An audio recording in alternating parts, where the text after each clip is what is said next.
बख्तियारे काकी रहमतुल्लाह की। क्या नाम बताया मैंने? ख्वाजा कुतुबुद्दीन बख्तियारे काकी रहमतुल्लाह की ताला। आपने ख्वाजा कुतुबुद्दीन बख्तियारे काकी रहमतुल्लाह की ताला ये शाही घराने से थे, शहजादे थे। जिस दिन से गरीब नवाज का दामन थामा उस दिन से दुनिया तर्क कर दी और आपके साथ हो गए। सरकार गरीब नवाज ने दिल्ली की सरजमीन की तरफ आपको भेज दिया दीन की तबलीग के लिए। अल्लाह अकबर। कारनामे और किरदार ऐसे थे कि बादशाह मुरीद हो गए, बादशाह होते हुए मुरीद हो गया। आज तो भाई जरा सी डिग्री क्या मिल जाए, कुरान के कारी की औकात नहीं समझता। इसकी नजर में कोई इज्जत ही नहीं कुरान वालों की। जो चाहता बोल देता, कोई कहता ये चंदा खाने वाले जा रहे हैं, कोई कहता ज़कात खाने वाले जा रहे हैं, कोई कहता तीजे 40 में का खाने वाले जा रहे हैं। अल्लाह की कसम आज बोल ले जितना बोलना है, क़यामत के दिन अल्लाह बताएगा इनकी शान क्या है। हुक्म होगा फरिश्तों को, फरिश्तों जाओ जिस जगह बैठ करके कुरान के कारी कुरान की तिलावत किया करते थे, आज उस जमीन से मिट्टी उठा करके ले आओ। फरिश्ते कहेंगे मालिक करेगा क्या? रब फरमाएगा आज इनके मिट्टी पैरों से लगने वाली मिट्टी को तराजू के एक पल्ले में रखूंगा और उम्मत के गुनहगारों को दूसरे पल्ले में रखूंगा। जितने गुनहगार इस मिट्टी के वजन पे चलते जाएंगे उतने गुनहगारों को अपने कलम से जन्नत देता जाएगा। नारे तकबीर, नारे रिसालत, मसलके आला हजरत, उलमाए अहले सुन्नत, अल्लामा मुफ्ती हम्मद रजा कादरी, जश्न ख्वाजा गरीब नवाज कॉन्फ्रेंस। नारे तकबीर। ख्वाजा कुतुबुद्दीन बख्तियार काकी रहमतुल्लाह तआला अलैह दिल्ली पहुंचे, बादशाह मुरीद हो गया। आपने बादशाह को जब बैत कर लिया ना तो आपने फरमाया सुन, रियाया पे जुल्म ना करना। उसने कहा हुजूर मंजूर है। उसने दरखास्त पेश की कि हुजूर आप दिल्ली क्यों नहीं आ जाते मेरे करीब में, रोज रोज मुलाकात भी होती रहेगी और फिर फायदे की बातें आप बताते रहेंगे। आप करीब पहुंच गए। जब करीब पहुंचे ना तो मशवरे आपके थे, हुकूमत शमसुद्दीन अल्तमश की थी। ऐसा निजाम कायम हुआ, मुस्तफा के दौर की बहारें नजर आने लगे। लेकिन कुछ लोग थे ना वो जलने लगे। ये भी बड़ी बीमारी है, हसद की आग फैली गैर मुस्लिमों में। उन्होंने कुछ कलमा पढ़ने वालों को खरीदा, आज भी बिक जाते हैं कलमा पढ़ने वाले। कुछ कलमा पढ़ने वालों को खरीदा और उनसे कहा कि इन पे कोई इल्जाम लगाओ। कलमा पढ़ने वालों ने एक कलमा पढ़ने वाली औरत को खरीदा और कहा कि ख्वाजा कुतुबुद्दीन बख्तियार काकी पर इल्जाम लगा। अल्लाह अकबर। एक दिन अदालत का दिन लगा था, अदालत सजी थी और ख्वाजा बादशाह शमसुद्दीन अल्तमश बैठा हुआ था दरबार में, काजी के दरबार में। चौखट के बाहर एक खातून के रोने की आवाज आई, बड़ी तेज तेज रोने लगी। ऐसा लगा जैसे कोई कयामत इस पे टूट पड़ी हो। काजी ने कहा जल्दी करो, देखो बाहर कौन है, कौन इतने दर्द के साथ रो रहा है। काजी के हुक्म के मुताबिक दरवाजे पे देखा गया, एक खातून चीख रही थी, उसकी गोद में 2 माह का बच्चा था। वो बादशाह के दरबार में आई, आने के बाद कहने लगी मुझे इंसाफ चाहिए। अल्लाह अकबर। इतना उसने कहा था, काजी ने कहा बता कौन सा जुल्म तेरे साथ हुआ है। जैसे काजी ने इतना कहा, बादशाह कहता बता तो सही, फौरन इंसाफ किया जाएगा। जैसे इंसाफ की बात आई है, खातून कहती है तू जिसका नाम मैं लेने वाली हूँ तू उसे सजा नहीं दे सकता है, तू उसको सजा नहीं सुना सकता है। कहा नाम तो बता। फिर देख निजाम मुस्तफा की क्या उसूल मेरे दरबार में है, मुजरिम कोई भी हो सजा दी जाएगी। जैसे उसने मजबूत कर लिया बादशाह को, उसके बाद कहती है बादशाह पूछना चाहता है जुल्म क्या है और जुर्म और खता क्या हुई है। उसने कहा हाँ बता। उसने कहा देख मेरी गोद में जो 2 माह का बच्चा है ये हराम का है, ये हलाल का नहीं है। इसका मुजरिम कौन है? उसने कहा बादशाह नाम न पूछ, कैसे सजा देगा, का नाम बता। जैसे इतना कहा ना नाम बता। खातून कहती है कि सुन ये जुर्म जिसने किया है वो कोई और नहीं बल्कि तेरा पीर ख्वाजा कुतुबुद्दीन बख्तियार काकी है। अल्लाह अकबर। सोचो तो चलो साहिब, अल्लाह वालों पे लोग कैसे कैसे इल्जाम लगाया करते हैं। आज कोई कुरान के कारी पे इल्जाम लगाता है, आज मस्जिदों के इमामों को निकालने का सबसे सस्ता तरीका यह है कि उस पर इल्जाम लगा करके उसका दामन दागदार करके उसको मस्जिदों से निकाल दिया जाता है। मैं पूछना चाहता हूँ कलमा नबी कब पढ़ते हो? सबका ईमान भी है, कयामत आएगी, अल्लाह की बारगाह में हिसाब देने के लिए भी उठना पड़ेगा। और तुम्हें खुदा का वास्ता किसी बेगुनाह पर कोई इल्जाम ना लगाया करो, किसी बेगुनाह पे सताया ना करो। अल्लाह पर देखो तो सही हजरत ख्वाजा कुतुबुद्दीन बख्तियार काकी का जैसी बादशाह अल्तमश ने नाम सुना है, शमसुद्दीन अल्तमश ने इतना सुना आंखें भर आती है। रो के कहता है मेरे मालिक ये क्या मामला है, जिस वली ने हाथ पकड़ करके मुझे दरबार से अल्लाह के घर तक पहुंचाया है, आज उसी का फैसला मेरे दरबार में आ गया है। या अल्लाह मैं क्या करूं, ये बादशाह शशोपंज में है। इतने में खातून कह देती है मैंने पहले कहा था तू सजा नहीं दे सकता है, तेरी हिम्मत नहीं तू उसको सजा दे सके। बादशाह के हुक्म के मुताबिक हजरत ख्वाजा कुतुबुद्दीन बख्तियार काकी को अब खबर पहुंचा दी जाती है कि बादशाह के दरबार में हाजिर होकर के आप अपने जुर्म के ताल्लुक से जो आपने किया है कि नहीं किया है इसकी सफाई पेश करें। जैसे इतनी बात ख्वाजा कुतुबुद्दीन बख्तियार काकी सुनते हैं आंखें बरसने लग जाती हैं। आपने लाठी का सहारा लिया है। अगले दिन बादशाह के दरबार की तरफ आ रहे थे, आप लाठी टेकते हुए दरबार में आए हैं। जैसे दरबार में पहुंचे हैं, आप पीर थे, बादशाह मुरीद था। आपने दरबार के अंदर कदम रखा है, बादशाह अल्तमश उठ के खड़ा हो जाता है। जैसे ही खड़ा हुआ आप फरमाते हैं बैठ जा बेटे, आज मैं तेरा पीर बनकर के नहीं आया हूँ, बल्कि तेरे बारगाह में आज तेरे दरबार में मुजरिम बनकर के आया हूँ, आज बैठ जा। आप कहते हैं अफसोस आज कुतुबुद्दीन बख्तियार काकी को ये दिन भी देखना था कि अपने ना किए हुए जुर्म की सफाई में आज कुतुबुद्दीन बख्तियार काकी को तेरे दरबार में आना पड़ा है। आकर के खड़े हो जाते हैं। इसके बाद कहते हैं खातून बता कौन सा जुर्म मैंने किया है। खातून सामने खड़ी थी क्योंकि पैसों पे बिक चुकी थी, इल्जाम लगाना इसका मकसद था, इसने पैसा ले लिया था। इसने ख्वाजा कुतुबुद्दीन का चेहरा देखा और देखने के बाद कहती है बाबा तू ही है ना जो रात को तहज्जुद पढ़ने के बहाने अपने गुलामों को भेज करके मुझे घर से उठवाया करता था, एक दरवाजे से बुलाता था, दूसरे दरवाजे से बाहर निकाला करता था। जैसे इतना खातून ने कहा है, ख्वाजा कुतुबुद्दीन की आंखें बरसने लग जाती है। कहते पता तेरा कोई गवाह भी है? उसने 4 कलमा पढ़ने वाले गवाह खड़े कर दिए हैं जो पैसों पर खरीदे गए थे। चारों ने उठ के कहा था हाँ हमने इस खातून को आते जाते देखा है। इतना सुनना था चीख निकल जाती है। ख्वाजा कुतुबुद्दीन बख्तियार काकी की रोके कहते हैं बादशाह मुझे कल शाम तक की मोहलत दे दे, कल शाम तक का वक्त दे दे। बादशाह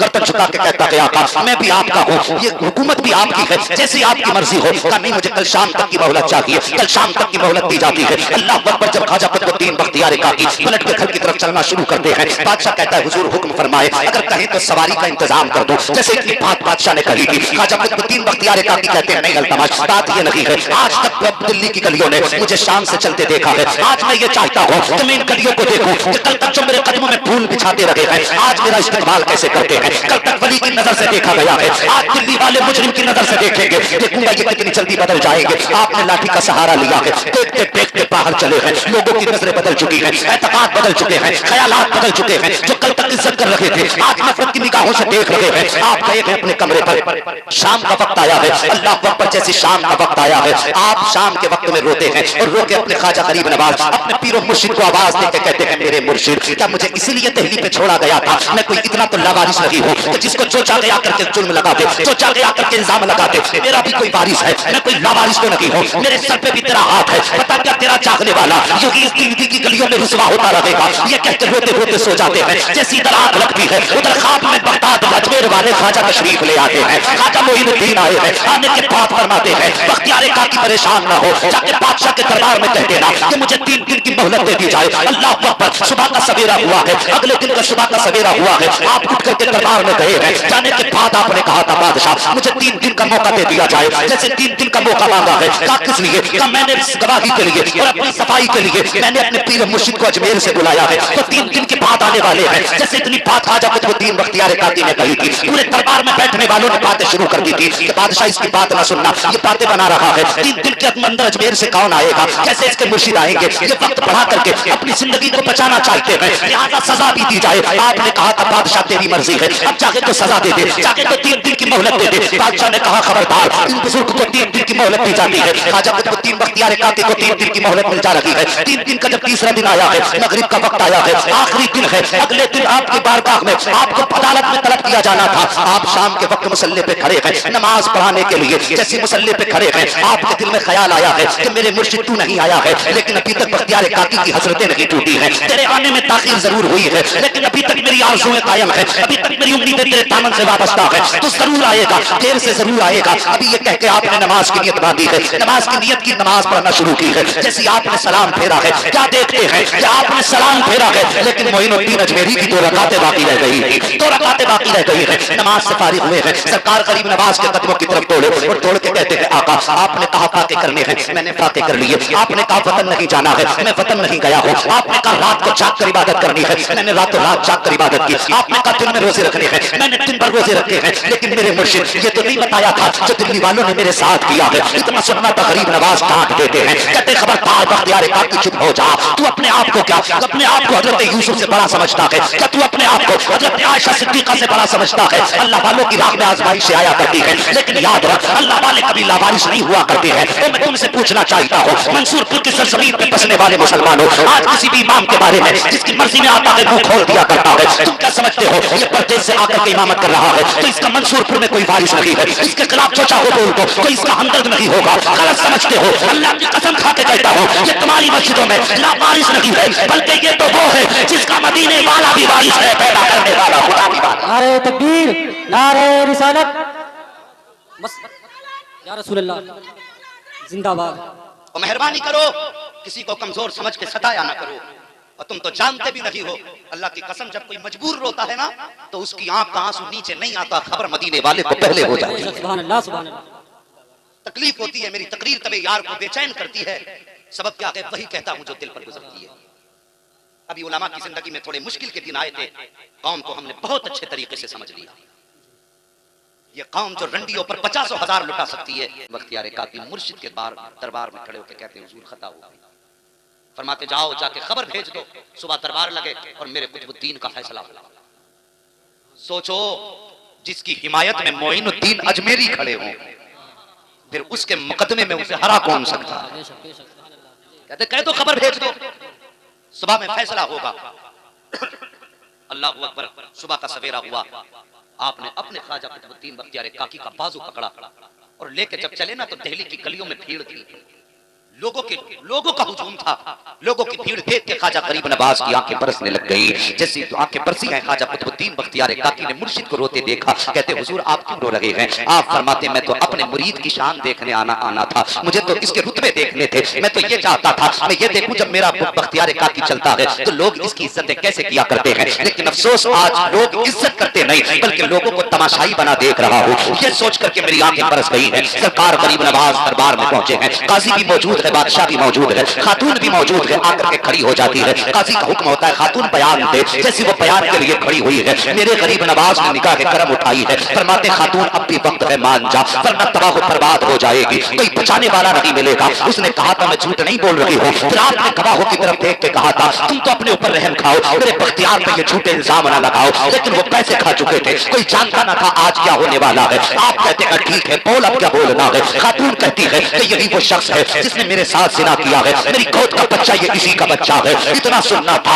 आप फरमाते तेरा गवाह कौन है? उसने कहा ये मेरे 4 गवाह हैं। फिर वो 4 कलमा पढ़ने वाले खड़े हुए जिन्होंने ख्वाजा कुतुबुद्दीन के खिलाफ गवाही देनी थी। उठ के कहते हमने अपनी आंखों से देखा है, हमने अपनी आंखों से देखा है कि ये तहज्जुद के बहाने उठते थे और इस औरत के साथ मुकाला किया करते थे। अल्लाह अकबर। अब नबी के शहजादे को जलाल आ जाता है, गरीब नवाज के तेवर बदल जाते हैं। वो जो जमाने को नवाजने के लिए आया था अब उसके तेवर बदले हैं। आप आगे बढ़े हैं और बढ़ने के बाद औरत के करीब आए हैं। कहते ठहर जाइए काजी साहब, अभी फैसला मत सुनाइए। इन्होंने अपने गवाह पेश कर दिए हैं, अब मोइनुद्दीन अपना गवाह पेश करने वाला है। जैसे इतना सुना था ख्वाजा कुतुबुद्दीन कहते हैं हुजूर कौन गवाह है? कोई गवाह भी नहीं है। इतना सुनना था मोइनुद्दीन अजमेरी ने कहा था इसके लिए ये 4 गवाह पैसों पे बिक कर आए हैं तब ये गवाही दे रहे हैं। और तेरी बाकी की गवाही ये 4 नहीं, ये मजमा नहीं, बल्कि ये 2 माह का बच्चा जो खातून की गोद में है ये अपनी जबान से देगा। जब इतनी बात कही थी तो सबने कहा था मोइनुद्दीन पे वकूफ न बनाइए, कभी 2 माह के बच्चे बोला करते हैं। आपने फरमाया था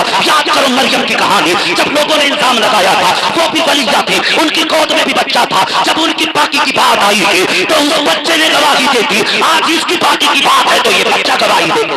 नारे तकबीर, नारे रिसालत, मसलके आला हजरत, अजमत ख्वाजा गरीब नवाज, शान ख्वाजा गरीब नवाज, ख्वाजा का हिंदुस्तान, उलमाए अहले सुन्नत, नारे तकबीर। तवज्जो है, अल्लाह सबको सलामत रखे। सारे बोल दो या रसूल अल्लाह, या रसूल अल्लाह। सुभान अल्लाह। साहिब इतनी बात कही ना पूरे मजमे पे सकता था, लेकिन कुछ लोगों ने समझा भाई लगता है ये डरा धमका रहे हो। उन्हें पता नहीं था ये वही है जो पत्थर के कान ऐंठते तो वो बोलने लग जाता है। और यहाँ तो फिर भी इंसान की जात है। आपने फरमाया ये बच्चा हमारे पास लाया, पूरा मजमा है, भीड़ है, दरबार है बादशाह का।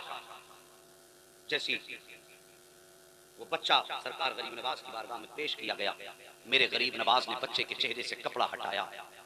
मेरे गरीब नवाज ने बच्चे के चेहरे से कपड़ा हटाया और उसके बाद फरमाते हैं मैं तुझसे ये नहीं पूछता कि ये मेरा बख्तियार काकी इसका मुजरिम है कि नहीं, बस तू ये बता दे तेरा बाप कौन है।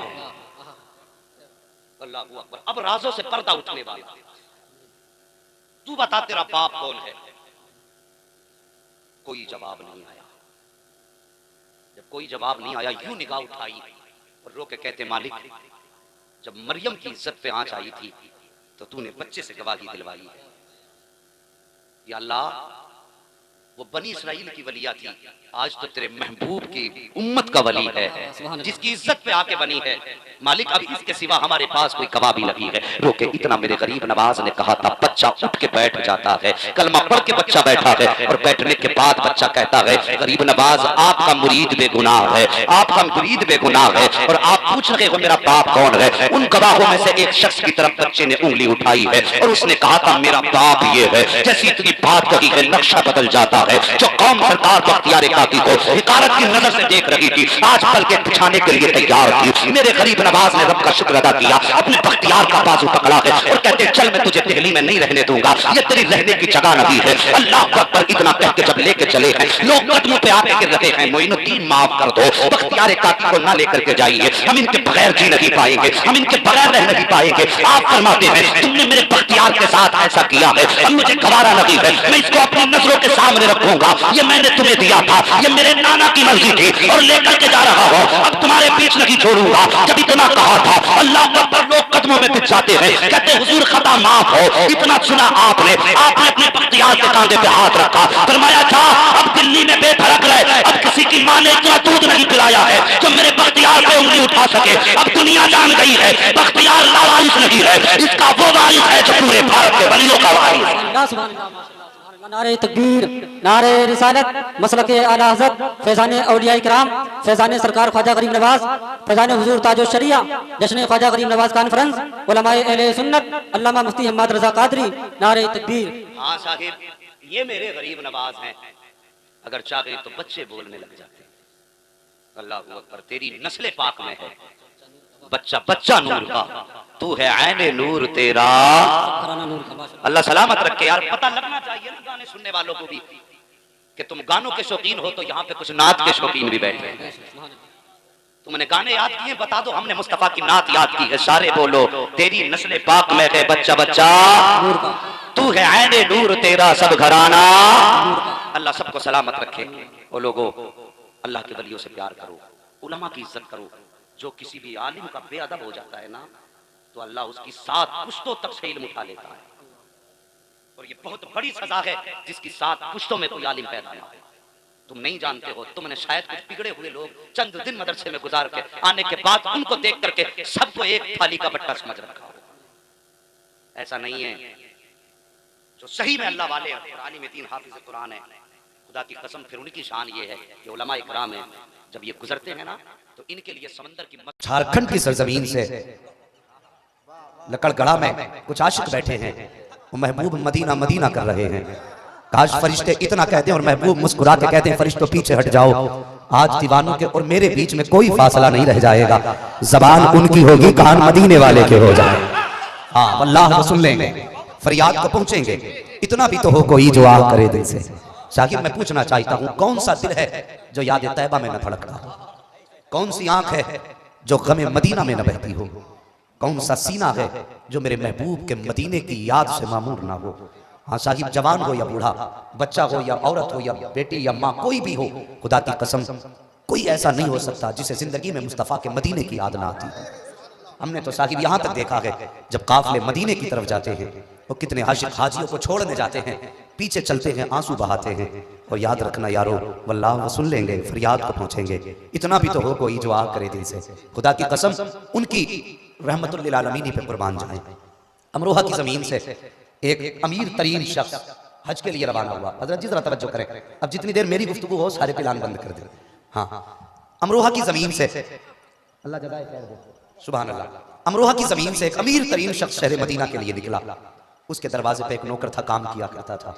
अपने मालिक को रुखसत करने वो भी चला, सब छोड़ के आ गए। लेकिन ये मुसाफिर अपने मालिक के पीछे पीछे और ज्यादा दूर तक गया। जब ये और ज्यादा चला, मालिक कहने लगा तू वापस नहीं जाता? उसने कहा वापस तो चला जाऊंगा, बस एक बात कहने आया हूँ। कहा कौन सी बात? कहा जब मेरे नबी के मजार पे पहुंचे ना तो इतना कह देना हुजूर एक दीवाना तड़पता हिंदुस्तान में छोड़ आया हूँ। अल्लाह अकबर। जैसी बात इतनी कही ना, वो हंसा, हंस के कहने लगा कि मदीना जाने के लिए पैसा चाहिए, आंसुओं से क्या बनता है। मगर उसने कहा था तू जाकर मेरे नबी से सिर्फ हाले दिल बयान कर देना और आंखों देख के कह देना हुजूर एक को रोता छोड़ के आया हूँ, ये मुस्तफ़ा के मदीने पहुंचा। इसने जैसी हाजिरी दी ना जाके, अभी इसने बात ना कही थी, मेरे नबी के मजार से आवाज आई तू तो चला आया है, मेरे आशिक को तड़पता छोड़ आया है। हाँ जी, मेरे आशिक को तड़पता छोड़ आया है, तड़प गया, बदन दहल गया। हुजूर चाहते क्या है? मेरे नबी ने फरमाया तेरी हाजिरी बाद में कबूल होगी, दीवाने को पहले बुलाया जाए। अगर वो कहते हैं तो फिर दौलत की जरूरत नहीं है। खुदा की कसम, बंदा इश्क के पर लगा के उड़ने लग जाता है। वो यार ये नबी का मदीना है। जरा सच बताइए, जब कभी मदीने की बात आती है तो दिल में कुछ उमंगें नहीं उठती हैं? लोगों ने बॉर्डर लगाए, फ्लेक्सियां लगाई, फला शहर हसीन है, फला शहर खूबसूरत है, लेकिन ये मेरे नबी का मदीना है, ये मेरे नबी का मदीना है। कोई फ्लेक्सी लगे ना लगे, कोई ऐलान करे ना करे, और साकिब लाखों के मजमे में मदीना कह दो, अगर एक दिल भी ऐसा हो जो धड़कना शुरू न कर दे मदीने के नाम पर, फिर बाना मदीना काश अपना भी वतन होता तो अच्छा था, वही गुलजार अपना भी चमन होता तो अच्छा था। जवानों, मेरे नबी ने फरमाया हो सके तो मेरे मदीने में आके मर जाना। अल्लाह अकबर। आ गए कब्र में भी छुड़वाने, दर्द कितना है उम्मती के लिए। मेरे नबी ने फरमाया हो सके तो मेरे मदीने में आके मरना, मुमकिन हो सके मदीने में आके मरना। अल्लाह अकबर। सहाबा कहते हैं हुजूर अगर कोई मदीने ना आके मर सका, फरमाया अगर मदीने में आके मर ना सको तो कम से कम मदीने में मरने की तमन्ना लेके मर जाना। अल्लाह अकबर। अगर तैयबा में आके मर ना सको तो मेरे शहर में मरने की तमन्ना लेके मर जाना। सहाबा ने अर्ज की थी हुजूर नतीजा क्या निकलेगा? आका फरमाते हैं सुनो मेरे सहाबा, जो कोई मेरे मदीने में आके मरेगा जन्नतुल बकी में दफन होगा। कहा हुजूर अगर यहाँ दफन ना हो सका, फरमाया कहीं का रहने वाला हो, सिर्फ मदीने की तमन्ना लेके मर जाए। हुजूर नतीजा क्या होगा? आका फरमाते हैं अगर कोई मदीने में आके मरा तो जब मैं कयामत के दिन अपनी कब्र में अनवर से उठूंगा तो तनखा नहीं आऊंगा, बल्कि जन्नतुल बकी के दफन होने वालों को साथ लूंगा। कहा हुजूर अगर किसी को जन्नतुल बकी में होने की जगह न मिल सके, सरकार फिर क्या मिलेगा? तो मुस्तफा ने फरमाया था और सुनो मदीने की तमन्ना लेके हिंदुस्तान में मर जाना, मरो तो हिंदुस्तान में, उठाओ मदीने के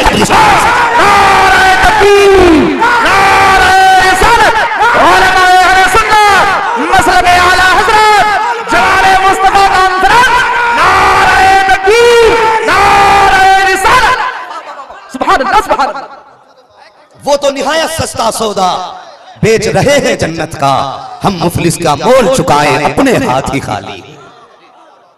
हाँ साहब, ये मेरे मुस्तफा का मदीना है। एक बात याद आ रही है, इजाजत हो तो बता दूं। और साकिब ये जितने मेरी निगाहों के सामने हैं सबके चेहरे बता रहे हैं कि यहाँ लंगर लेने नहीं बैठे, यहाँ करेंसी बदलने नहीं बैठे, यहाँ कॉलोनी के लालच में नहीं बैठे, यहाँ गरीबी का भत्ता लेने नहीं बैठे। यहाँ जितने बैठे हैं हजरत जी सिर्फ इस उम्मीद पे बैठे हैं काश मेरे नबी का इधर से गुजर हो जाए।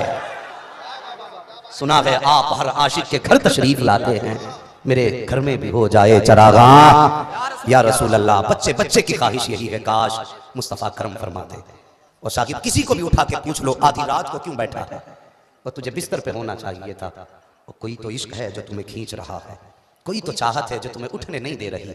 और जब पूछोगे वो कौन सी चाहत है, कसम से आवाज यही आएगी महबूब की महफिल को महबूब सजाते हैं, आते हैं वही जिनको सरकार बुलाते हैं।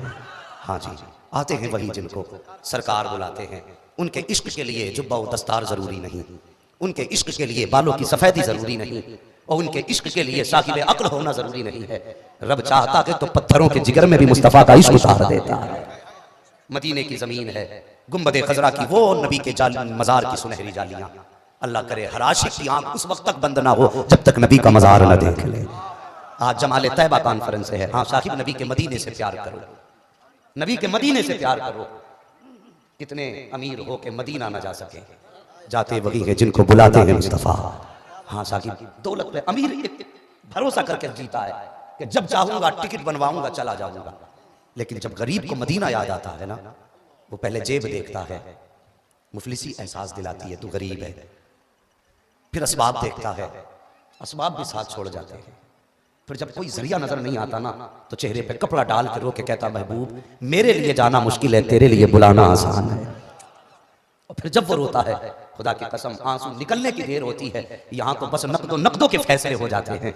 आज भी आवाज आती है बरेली शरीफ से, जान दे दो वादे दीदार पर, नकद अपना दाम हो ही जाएगा, साइलो दामन सखी का थाम लो, कुछ न कुछ इनाम हो ही जाएगा। कुछ ना कुछ इनाम हो ही जाएगा।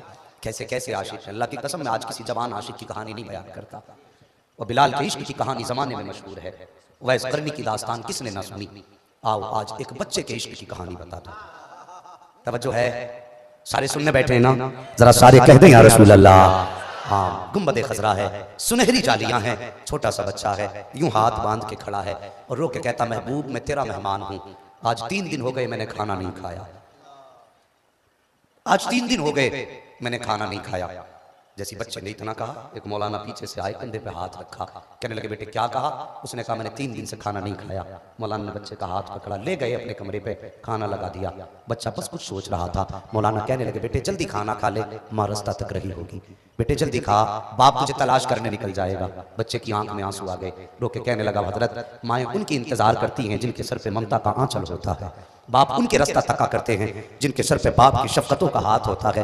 कहने लगा हजरत मेरा तो बाप भी नहीं है, मेरी माँ भी नहीं, मैं यतीम हूँ। इतना मौलाना ने सुना, आंखें नीची करके कहने लगे बेटे कहाँ का रहने वाला है, किस खानदान से ताल्लुक रखता है? बच्चे ने कहा था हजरत मुझे सैयद कहा जाता है, मैं नबी के खानदान से ताल्लुक रखता हूँ। जैसे इतनी बात बच्चे ने कही थी, मौलाना की आंखों में आंसू आ गए। कहने लगे बेटे अगर तू चाहे तो ऐसा कर हमारे शहर चलना। बच्चा कहने लगा क्या मिलेगा शहर में? मौलाना कहने लगे तू नबी की औलाद में से है, जब हमारे शहर जाएगा ना हमारे शहर वाले तुझे कांधे पे बैठाएंगे, चलने के लिए आलीशान गाड़ियां होंगी, रहने के लिए आला मकान होंगे, बेहतरीन बंगले होंगे, बेहतर से बेहतर खाना दिया जाएगा। बच्चे के हाथ में लुकमा है और साहिब 3 दिन की भूख बच्चे की थी, अगर 3 दिन की भूख के बाद किसी के आगे सूखी रोटी डाल दो तो दुनिया भौंकती रहे वो नहीं सुनेगा, बल्कि सीधी रोटी को मुंह के अंदर लाएगा। मगर कुर्बान जाओ बच्चे की मोहब्बत पर। जैसी मौलाना ने शहर छोड़ने की बात की थी, बच्चे ने लुकमा हाथ में रखा है। मौलाना कहने लगे बेटा हमारे शहर चलेगा? बच्चा कहने लगा मौलाना क्या क्या मिलेगा? आपके शहर में मकान भी मिलेगा? कहा हाँ मिलेगा। गाड़ी भी मिलेगी? कहा हाँ मिलेगी। बंगला भी मिलेगा? हाँ मिलेगा। लोग इज्जत से नवाजेंगे? हाँ इज्जतों से नवाजेंगे। जब इतना बच्चे ने सुना है, मौलाना का हाथ पकड़ा है, लुकमा वहीं छोड़ दिया है और सीधा लाया मेरे नबी के गुंबद खजरा के सामने और लाके खड़ा करके कहता है मौलाना अब जरा मेरी बात का जवाब दीजिए। हाँ बेटे बोलो क्या बात है? अब जरा तवज्जो से सुनना, कोई आशिक चुप नहीं बैठेगा। बात बड़ी दर्द भरी बच्चे ने कही थी। बच्चे ने कहा था मौलाना क्या आपके शहर में गाड़ी मिलेगी? कहा हाँ मिलेगी। रहने को बंगला भी मिलेगा? हाँ मिलेगा। लोग इज्जतें भी देंगे? हाँ इज्जतें भी देंगे। अच्छा खाना भी खिलाएंगे? हाँ अच्छा खाना भी खिलाएंगे। जैसे इतना कहा मौलाना सब कुछ मिलेगा? हाँ सब कुछ मिलेगा। तब बच्चे ने उंगली उठाई मुस्तफा के गुंबद खजरा की तरफ और कहा था मौलाना सब कुछ मिलेगा? क्या नबी का गुंबद खजरा भी मिलेगा? सब कुछ मिलेगा। क्या नबी का मज़ार भी मिलेगा? मौलाना तड़प गए, कहने लगे बेटा सब कुछ मिलेगा, गुंबद खजरा ना मिलेगा। तो बच्चे ने कहा था मौलाना तुमको तुम्हारा शहर मुबारक है, मुझे मुस्तफा का शहर मदीना मुबारक है कि मैं खाने के बगैर जी सकता हूँ, पानी के बगैर जी सकता हूँ, रोटी के बगैर जी सकता हूँ, गाड़ी के बगैर जी सकता हूँ, बंगले के बगैर जी सकता हूँ, मगर मौलाना मैं मुस्तफा के मदीने के बगैर नहीं जी सकता। बस्ती बस्ती करिया कौन बना मेहमान है काबा?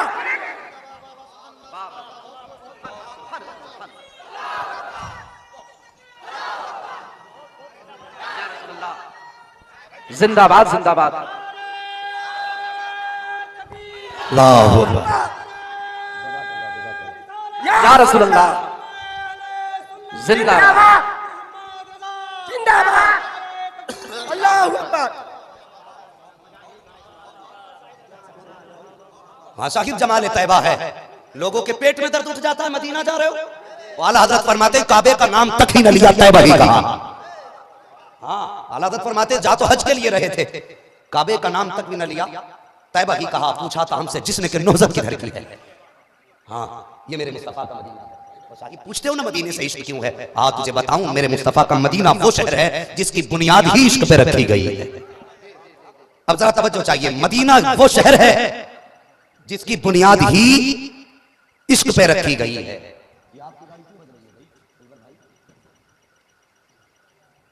हाँ तवज्जो करें, गाड़ी दिलबर भाई की है, उसे भी शायद इश्क हो गया है मदीने से। माशाल्लाह ये खुद दिलबर हैं। तवज्जो कीजिए, शहर मदीना वो शहर है जिसकी बुनियाद ही इश्क पे रखी गई है। अब तवज्जो करें, मेरे नबी की विलादत से 1000 साल पहले, तवज्जो है,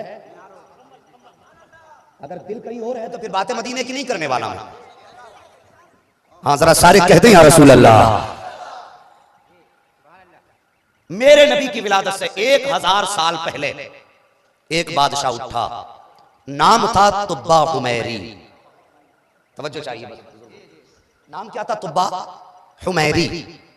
ये उठा, जबरदस्त फौज थी, जिस शहर की तरफ चल देता लोग शहर का शहर खाली कर देते थे और चाबियां इसके कदमों में डाल देते। जिस शहर को ये फतह करता था उस शहर की फौज अपनी फौज में शामिल करता था। इसकी फौज बढ़ते बढ़ते बहुत बड़ी हो गई। इसने दिल में ठानी कि मुझे पूरी दुनिया पे हुकूमत करनी है। ये नियत लेके बढ़ा। वो सफर करते करते करते करते करते करते हरम काबा के करीब जा पहुंचा। मक्का शरीफ पहुंचा। इसका उसूल था जिस शहर में जाता उसके बाहर ये पड़ाव डाल देता। शहर के लोग खुद आते, इसके डर से चाबियां सौंप देते कि ये हमारा शहर कत्ल गारतगरी नहीं चाहिए। इसने जाके पड़ाव डाला। सुबह से शाम हो गई, मक्का शरीफ से कोई निकल के बाहर नहीं आया। इसने कहा ताज्जुब है, मैं जहां जाता हूं मेरे जाने की खबर होती है, लोग चाबियां लेके आ जाते। ये कौन सा शहर है जिसका कोई बच्चा भी बाहर नहीं निकला। जैसे इसने बात कही ना इतनी, तो जो इसके साथ लोग थे वो कहने लगे तुम्हें पता नहीं है बादशाह, इसे मक्का शरीफ कहा जाता है और इस शहर के लोगों का मानना यह कि इसमें खुदा है, खुदा का घर है, वो उसके सिवा किसी से नहीं डरते। इसने जब इतना सुना, इसके दिल में ख्याल आया कि एक घर की वजह से लोग मुझसे नहीं डर रहे। इसने सोचा लो मैं उस घर ही को मिटा डालूंगा। आज तरह तरह की बकवास हो रही है ना कि हम इसको तोड़ेंगे उसको तोड़ेंगे, और जालिमों हमें लावारिस मत समझ लेना। खुदा की कसम वो है, हम वो हैं जिसका वारिस मदीने वाला मुस्तफा है। हाँ, हमारा मालिक कमजोर नहीं है, इतना पावरफुल है। अगर इशारा करते तो सूरज को लौटा देता है, अगर उंगली उठाते तो चांद का सीना तोड़ देता है। तो तेरी औकात भी क्या है, खुदा की कसम अभी ढील है उधर से। मगर इतना भी लावारिस मत समझना कि जैसा चाहोगे तुम चबा डालोगे। हाँ, बस तवज्जो करें। उसने चाहा अल्लाह का घर गिराना, उसके सर में दर्द हुआ। जैसे सर में दर्द शुरू हुआ, वो कहने लगा सर में बड़ा दर्द है। दवा दी गई, दर्द नहीं रुका। जो उसके साथ उसकी कौम के आलिम थे दम दरूद करने लगे, दर्द नहीं रुका। जब परेशान हो गया, तड़पने लगा, एक तजर्बाकार उसकी जमात का सबसे बड़ा आलिम आके कहने लगा बादशाह जरा सच बता, कहीं तूने काबा ढाने का ख्याल तो दिल में नहीं किया था? कहने लगा हाँ ये ख्याल तो आया है। अगर जिंदा रहना चाहता है तो दिल से ख्याल निकाल दे, अगर ये ख्याल दिल में रह गया तो तू जिंदा नहीं बचेगा। उसने जैसी जहन से ये बात निकाली, फौरन सर का दर्द खत्म हो गया। जैसी सर का दर्द खत्म हुआ, अब इसके दिल में आया कि मैं जाके सबसे पहले उस काबे की जियारत करूंगा। ये नंगे पैर आया काबा शरीफ में। इसने काबे की इमारत को देखा। आज से पहले, इसके आने से पहले काबे पर गिलाफ नहीं चढ़ाया जाता था। तारीख में काबे के ऊपर सबसे पहला गिलाफ चढ़ाने वाला यही तुब्बा हुमैरी है, यही तुब्बा हुमैरी है। इसने काबे का गिलाफ सिलवाया, काबे पर गिलाफ चढ़ाया, फिर आगे को सफर किया। जब सफर करते करते उस जंगल में पहुंचा जो चारों तरफ मैदान नजर आ रहा था, इसकी सारी जमात फौज चल रही है। इसकी जमात और फौज के अंदर मौलवी भी थे, इसकी कौम के उलमा थे। उन्होंने जाकर के अचानक घोड़े रोक दिए और ठहर करके लंबी लंबी सांसें लेना शुरू कर दी। जैसी सवारियां रुकी, ये बादशाह कहने लगा बात क्या है, आगे क्यों नहीं बढ़ते? तो वो कहने लगे हमें इस जमीन से मदीने की खुशबू आ रही है, मदीने की खुशबू आ रही है। तुब्बा हुमैरी ने कहा था कि मदीने की खुशबू मैं समझा नहीं। इसकी कौम के उलमा ने कहा था तुम्हें मालूम नहीं है, आखिरी नबी जलवागर होने वाला है और वो मक्के में पैदा होकर हिजरत करके इसी जमीन पर आएंगे। आज ये मैदान है, कल यहाँ शहर आबाद होगा और ये शहर उनका मदीना बनेगा। अल्लाह अकबर। जैसे इतना सुना था, तुब्बा हुमैरी कहता है उस नबी की शान क्या है? इसकी कौम के उलमा ने कहा था और तुब्बा हुमैरी वो इतनी बड़ी शान वाला है, इतनी बड़ी शान वाला है जिससे मदीने वाला राजी होगा, इससे खुदा राजी होगा। जब इतनी बात इसने सुनी तो बस ठहर गया। कहा यहाँ शहर आबाद होगा? कहा हाँ। तवज्जो है आपकी, याद रखिएगा शहर आबाद होगा? कहा हाँ। कि बताओ आने में कितनी देर है? किताबें पलट के कहने लगे वक्त तो करीब आ गया है लेकिन टाइम नहीं बताया जा सकता। उसने सबको इकट्ठा किया, अपनी फौज में से 300 उलमा निकाले। कितने? तुम भी बोल दो। 300 उलमा निकाले और 300 उलमा निकालने के बाद 300 घर बनाए। एक मकान 2 मंजिला बनाया, 2 मंजिला मकान जिसे डबल स्टोरी भी कहा जाता है। 2 मंजिला मकान समझते हैं ना?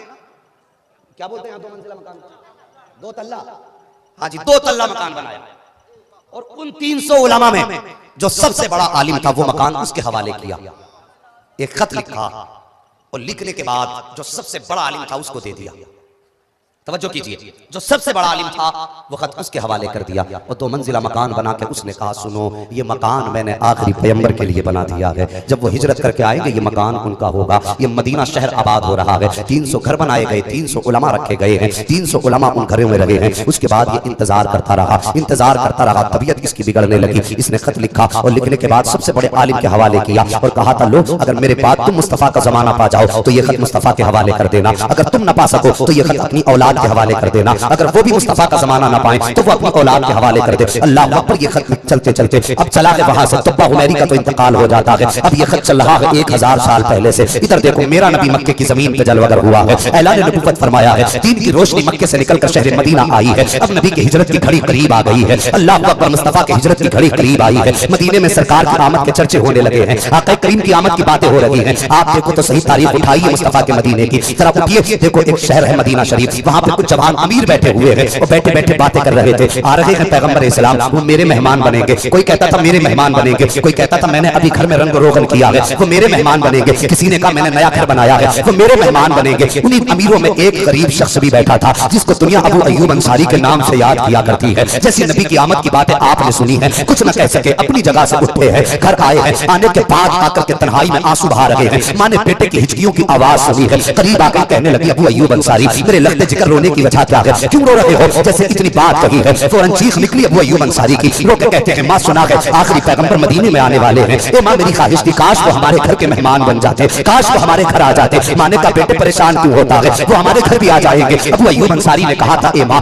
मैंने अमीरों को बातें करते सुना है, कोई कहता था ये मेरे मेहमान बनेंगे, कोई कहता था मेरे मेहमान बनेंगे। ए माँ हम तो गरीब हैं, वो हमारे कैसे मेहमान बनेंगे? माँ ने इतना सुना आंखें बरसी, बेटे को उठा के बाल्टी दी, फरमाया जाओ पानी लेकर के आओ। जैसे अबू अय्यूब अंसारी पानी लेकर के आए हैं, माँ ने घर के अंदर छिड़काव किया है, झाड़ू लगाई है और उसके बाद कहती है बेटे आ मैं मुसल्ला बिछा रही हूँ। अल्लाह अकबर, माँ ने मुसल्ला बिछाया है। अबू अय्यूब अंसारी माँ के पास बैठ जाते हैं और यूं माँ के हाथ उठते हैं। रो के कहती है मेरे परवरदिगार हम गरीब जरूर हैं लेकिन तेरे महबूब से मोहब्बत किया करते हैं। ए मेरे परवरदिगार आज मेरा बेटा तेरे महबूब के इश्क में आंसू बहा रहा है। अल्लाह अकबर, मुफस्सिरीन फरमाते हैं जितना नबी की आमद का इंतजार कर रहे थे वो सब के सब नबी से प्यार करते हैं, लेकिन ये अबू अय्यूब अंसारी है ये प्यार नहीं करते बल्कि मदीने वाले से इश्क किया करते हैं और आशा जलूसी करते हैं। वो प्यार करने वालों से आगे निकल जाया करते हैं। माँ ने मुसल्ला बिछाया, रो के दुआ की थी। सुबह तक माँ ने हाथ उठा के दुआ की है। जैसे सुबह का सवेरा हुआ है, माँ ने कहा अबू अय्यूब अंसारी जी अम्मी जान का जल्दी जा महबूब को बुला के ले आ। अल्लाह अकबर, अबू अय्यूब अंसारी आए हैं और आने के बाद वहां बैठे हैं जहां पर लोग नबी के इंतजार में बैठे हुए थे। कोई कहता था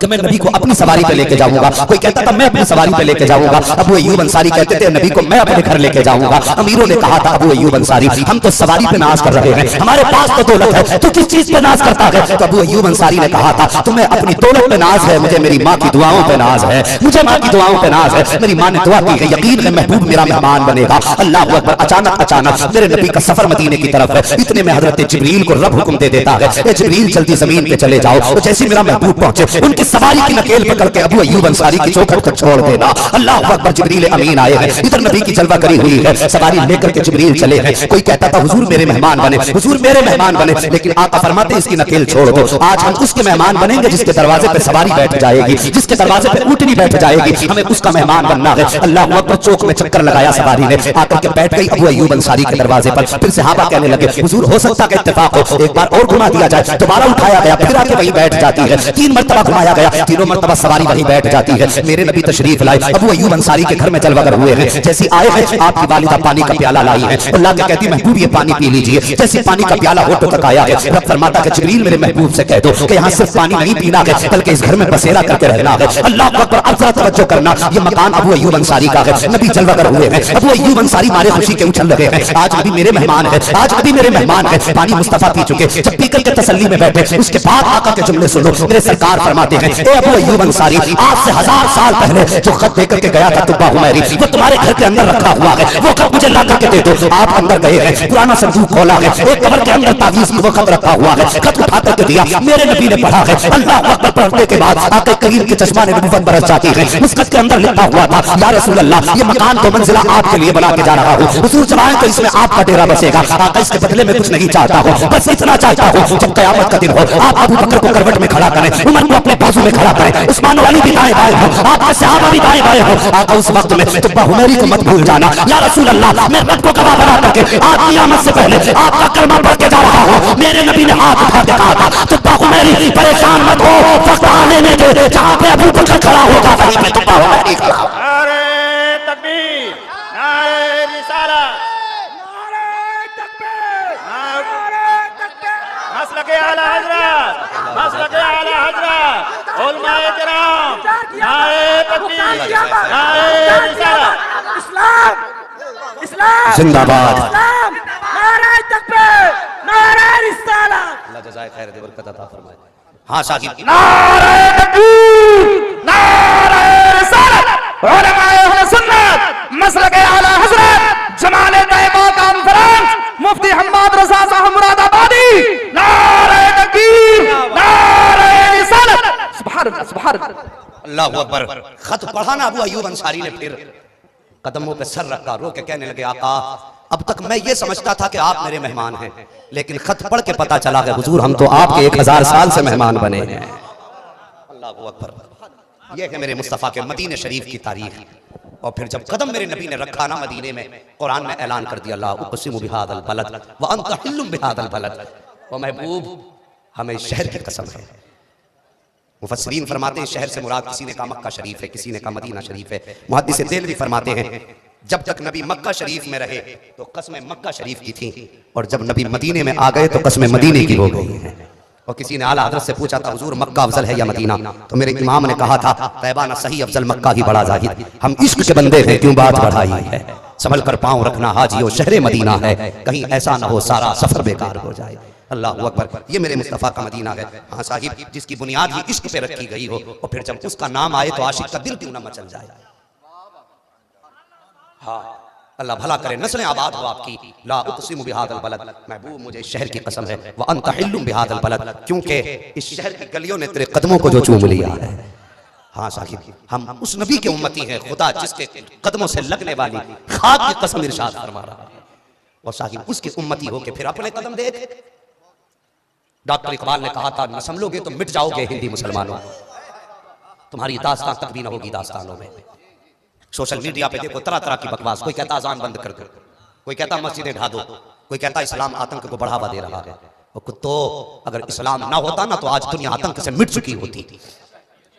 ये बेटी है मेरी कौम की बेटियां, आज मैं इनसे भी कुछ बात अर्ज करना चाहता हूं। और तुम्हें खुदा का वास्ता कभी घर से बगैर दुपट्टे के ना निकला करो। आज तेरे बुर्के पे पाबंदी लगाई जा रही है, और तेरे बुर्के को तेरा हक छीनना कहा जा रहा है। और तुझे आज मगरिबी तहजीब को नहीं देखना है, सैयदा फातिमा ज़हरा के किरदार को देखना है। अपनी नजरों में नबी की बेटी की सीरत बसानी है तुझे। जो कहते हैं पर्दे में रख के औरत को मजबूर किया गया वो झूठे हैं, उनकी बातों में आके बहक मत जाना, वरना याद रखना सैयदा ज़ैनब तुझे कभी भी माफ नहीं करेंगी। नबी की फातिमा तेरी तरफ नजर उठा के भी नहीं देखेंगी। और तू कोई जमींदार की बेटी है, कोई गांव के ठेकेदार की बेटी है, तुम में से कोई मौला अली की बेटी नहीं है, तुम में से कोई मुस्तफा की बेटी नहीं है। उठा तारीख करबला की, जब अली की शहजादी सैयदा ज़ैनब रज़ियल्लाहु ताला अन्हा के सर से चादर छीनी गई तो अली की शहजादी ने अपने चेहरे का पर्दा अपने बालों से किया था।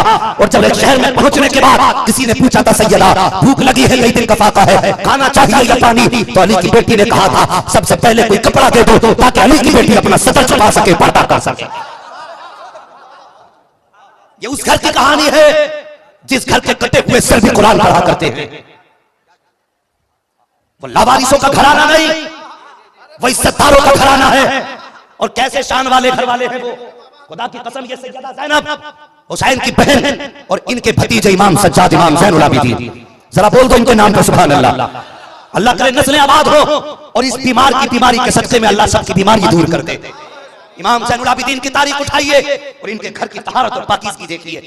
जब ये कैदी बन के चलाए गए, हाँ साहिब अभी तो तेरा मेरा गिरबान कुरान के लिए नहीं पकड़ा गया, अभी हमने पत्थर भी नहीं खाए कुरान के लिए। वो लोग कहते मसलहत के खिलाफ है बोलना, मसलहत के खिलाफ है, लोग दुश्मन हो जाएंगे, जेलों में डाले जाएंगे। और भौंकने वाले नबी का गुस्ताख कुरान के खिलाफ भौंकने वाला जिंदा रहे और हम पेट भर के रोटी खाते रहे, ये हो ही नहीं सकता है। हमारा फैसला है या तो जमीन पे गुस्ताख नबी जिंदा रहेगा या आशिक नबी जिंदा रहेगा।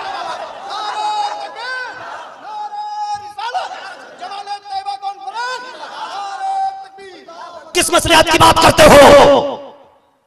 जिस मसलहत में अबू बकर की आबरू लुट जाए वो मसलहत, जिसमें उमर के खिलाफ ज़बानें भोंके वो मसलहत, जिस दौर में उस नबी के उस्मान को न बख्शा जाए उस दौर से मसलहत कैसी? खुदा की कसम हमारा उसूल ये है कि ज़मीन और ज़बान तुम्हारे लिए, मकीनो मका तुम्हारे लिए, चुनीनो चुना तुम्हारे लिए, बने दो जहां तुम्हारे लिए, तहिन में ज़बा तुम्हारे लिए, बदन में ग़िज़ा तुम्हारे लिए, हमारे यहाँ तुम्हारे लिए, उठे भी रहा तुम्हारे।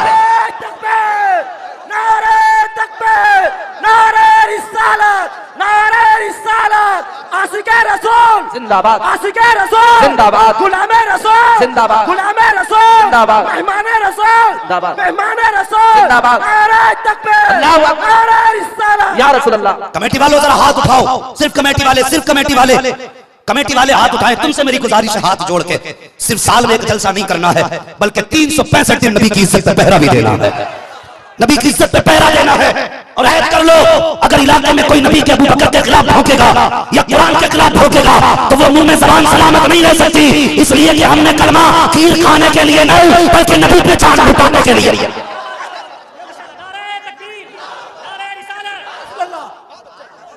हाँ, खुदा की कसम हम वो दौर नहीं भूले जब नबी का अबू उबैदा इब्न जर्राह गुमराह करते हो कौम को, अल्लाह जज़ाए खैर दे, गुमराह करते हो कौम को कि नबी ने पत्थर मारने वालों को दुआएं दी, हाँ दी।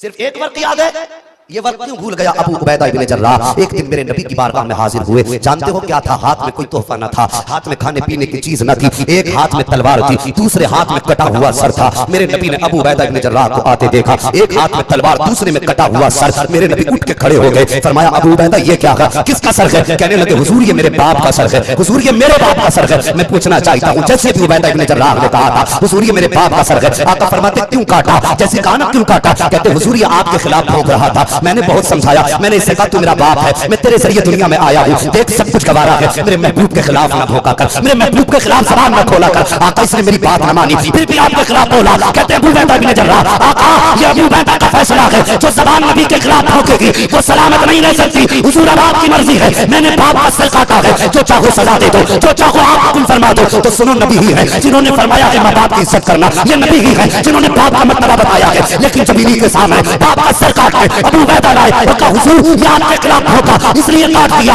आप जो सजा हो वो मुझे मंजूर है। मेरे नबी ने सजा नहीं दी, उठ के खड़े हुए, बाजू फैलाए, फरमाया मेरे सीने से लग जा। और उसके बाद फरमाया था सुनो, जो जन्नती को देखना चाहता है अबू उबैदा का चेहरा देख।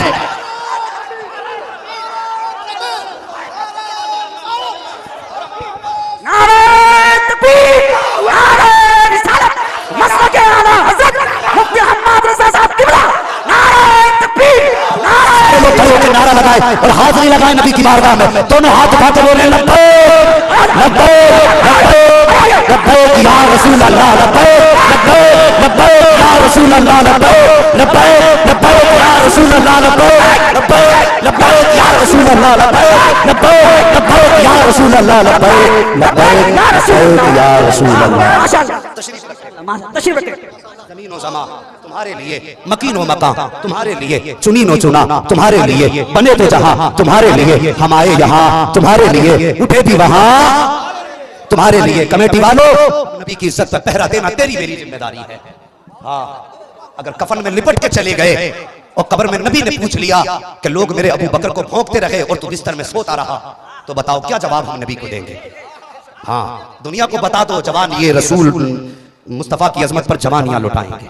हाँ, हमारी जवानियां नबी के लिए है, हाँ नबी के लिए हमारी जवानियां हैं। और मेहरबानी करो नबी के नाम पे सर काटो और कटाओ, इससे मतलब नहीं है। वो कहता कुत्ता कि 26 आयतें आतंक को बढ़ावा दे रही है, हम मौजूदा गवर्नमेंट से मुतालबा करते हैं, ये आतंक कुरान नहीं फैला रहा बल्कि आतंक ये कुत्ता फैला रहा है जो तुम्हारी गोद में बैठा हुआ है। आतंक मिटाना चाहते हो, 26 आयतों को हाथ लगाओ, इस कुत्ते को उठाओ, फांसी में लटका दो। खुदा की कसम ना आतंक रहेगा ना आतंकवादी रहेगा, ना आतंक रहेगा ना आतंकवादी रहेगा।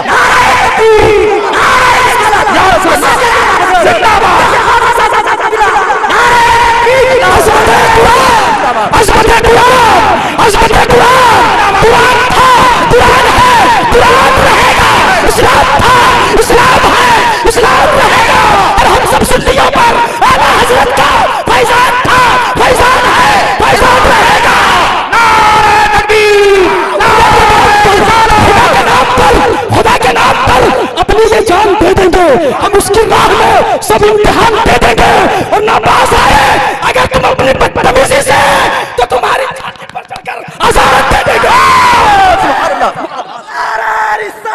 नारे तकबीर, नारे रिसालत, उलमाए अहले सुन्नत, मसलक आला हज़रत जमाले तैयबा कॉन्फ्रेंस, मुफ्ती हम्माद रज़ा मुरादाबादी। नारे तकबीर, नारे रिसालत। हिम्मत कैसे हो गई तेरी भौंकने की? तूने कुरान को लावारिस समझ रखा है? तू याद रख, जब तूने कुरान के खिलाफ भौंका होगा ना तो मेरे नबी के मजार में अबू बकर उठ के बैठ गए होंगे। उमर ने कहा होगा हुजूर एक बार इशारा कर दो बस और इजाजत दे दो जमीन के ऊपर जाने की। उस वक्त आधी दुनिया तक कुरान पहुंचाया था। अगर हर घर से कुरान की तिलावत की आवाज ना आए तो फिर नबी का उमर ही मत कह देना। मगर खुदा की कसम अल्लाह सलामत रखे तुम्हें और सलामत रखे उलमाए अहले सुन्नत को। और तुमसे भी गुजारिश है मेरी, मेहरबानी करो इन उलमा को सिर्फ चंदाखोर न समझा करो, इन उलमा को ज़कातखोर न कहा करो। जब भी कुरान के अल्फाज पर, निकात पर, आयात पर, बयानात पर कोई आवाज उठी है तो यही हाफिज कुरान मैदान में उतरे हैं। सबसे पहले इन्हीं का सीना आगे आया है। जानते हो ये हाफिज कुरान ना कोई बाप की देन से हाफिज बना गए, ना अपनी मेहनत से हाफिज बना गए। जितने भी हाफिज हैं अल्लाह ने इनको आलम अरवाही में सेलेक्ट किया था अपने कुरान की हिफाजत के लिए। और इस कुत्ते की भौंकना ये पहली बोली नहीं है, इससे पहले भी कुछ कुत्ते पैदा हुए जिन्होंने कुरान को मिटाने की कोशिशें की। आज तो ये न पिद्दी का शोरबा, बरसाती मेंढक, इसकी औकात क्या है जो ये कुरान का एक नुक्ता इधर से उधर कर सके। खुदा की कसम उमर अगरचे नहीं है लेकिन गुलाम उमर आज भी मौजूद है। याद रखना मुसलमान और कुरान का साथ ऐसे है जैसे सूरज और रोशनी का साथ है। हाँ, जैसे आग और गर्मी का साथ है। हम कुरान के बगैर जिंदा नहीं रह सकते हैं। तसव्वुर भी मत कर देना कि तुम कुरान में तब्दीली करो और मुसलमान हंसता रहे, हो ही नहीं सकता है। साहिब हमारे नबी ने अपने दौर में कुरान के लिए उनके सहाबा ने 6-6 माह के बच्चे दे दिए। वो हम 6-6 फीट के जवानों का क्या करेंगे? अगर कुरान नहीं रहा तो फिर जवानियों की जरूरत भी नहीं। हम साफ बात कहते हैं, अंग्रेजों का दौरे खिलाफत था, अहद किया उन्होंने हिंदुस्तान से कुरान मिटाना है। तवज्जो है, अंग्रेजों ने अहद किया कुरान मिटाना है।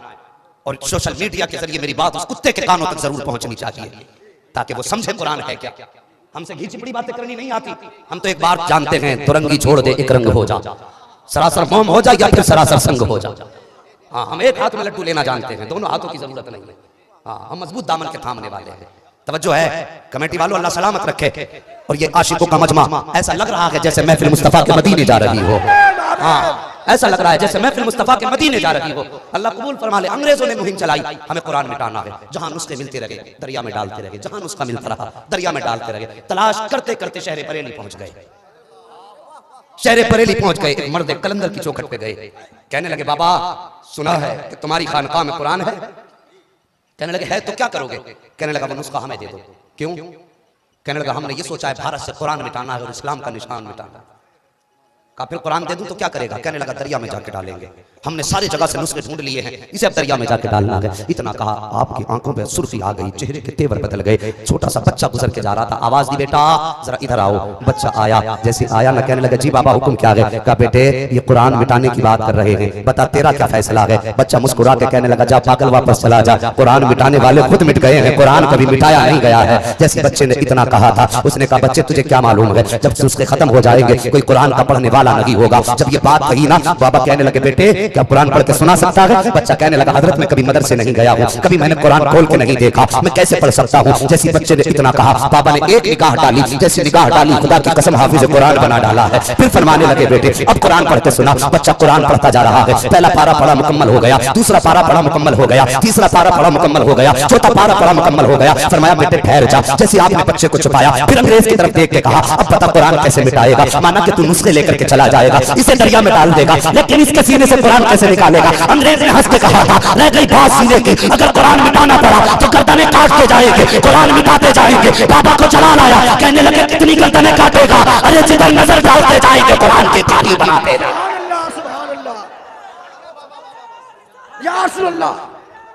जिंदाबाद, अल्लाहू अकबर। जमाने में दुश्मन जलता है तो जलता रहेगा, मेरे नबी की शान में नारा चलता रहेगा। तो बोलो जोर से नारे, नारे रिसालत, आला हजरत, नारे रिसालत, गौस कलामत, नारे हैदरी। नहीं आती? अल्लाह भला करे इस जवान का। और यही तो बात है, यहीं आके तो सब थक जाते हैं, यहीं आके सब थक जाते हैं। हर दुश्मन ताकत ये सोच रही है, हमने इनका लिबास भी बदल डाला, अपना लिबास पहना दिया ताकि इश्क़ मुस्तफ़ा खत्म हो। हमने इनके चेहरे की दाढ़ियां भी हटा दी ताकि इश्क़ मुस्तफ़ा खत्म हो। हमने इनके सरों से टोपियां भी उतार ली ताकि इश्क़ मुस्तफ़ा खत्म हो जाए। ये बैठ के खाते थे, हमने खड़े होकर खिला दिया ताकि इश्क़ मुस्तफ़ा खत्म हो जाए। लेकिन हैरत में है, सब कुछ बदल डाला, लेकिन आज भी अगर इनके नबी पे कोई आंच आती है ना, तो जिसका लिबास भी नबी जैसा नहीं, जिसका चेहरा भी नबी जैसा नहीं, जिसकी वज़ाक़त भी नबी जैसी नहीं, पता नहीं उसके सीने में इश्क़ मुस्तफ़ा की चिंगारी कहां से निकल के आ जाती है। लिबास हमने बदल दिया, तरीके हमने बदल दिए, लेकिन दिल नहीं बदल पाए। तो बदलोगे कैसे? ये इश्क़ की चिंगारी तेरे चौखट से नहीं, बरेली के आला हज़रत ने दी है और कहते गए हैं, इश्क़ तेरे सदक़े चलने से छुपे सस्ते फरिश्ते जो आग बुझा देगी वो आग लगाए। नारे तकबीर, नारे रिसालत, मसलके आला हजरत, फैजाने आला हजरत, सरकार आला हजरत, नारे तकबीर, नारे रिसालत। हाँ पैंट वालों, तुमसे गुजारिश है, और कभी नबी के लिए निकलने की बात आए तो कुर्ता पजामा तलाश मत करना, पैंट पहन के निकलना, ताकि दुनिया जान ले कि नबी के नाम पे सर कटाने का जज्बा सिर्फ कुर्ता पजामे वाला नहीं बल्कि पैंट वाला भी रखा करता है। दुनिया धोखे में है, वो ये समझती है जितने मिंबर पे हैं यही है नबी वाले, और जितने नीचे हैं ये दुनिया वाले हैं। नहीं, खुदा की कसम भौंक के दिखा, और किसी पैंट वाले के सामने भौंक के दिखाना, यही पैंट वाला अगर जबान खींच के गले में न लपेट दे तो नाम बदल के रख रहे हैं।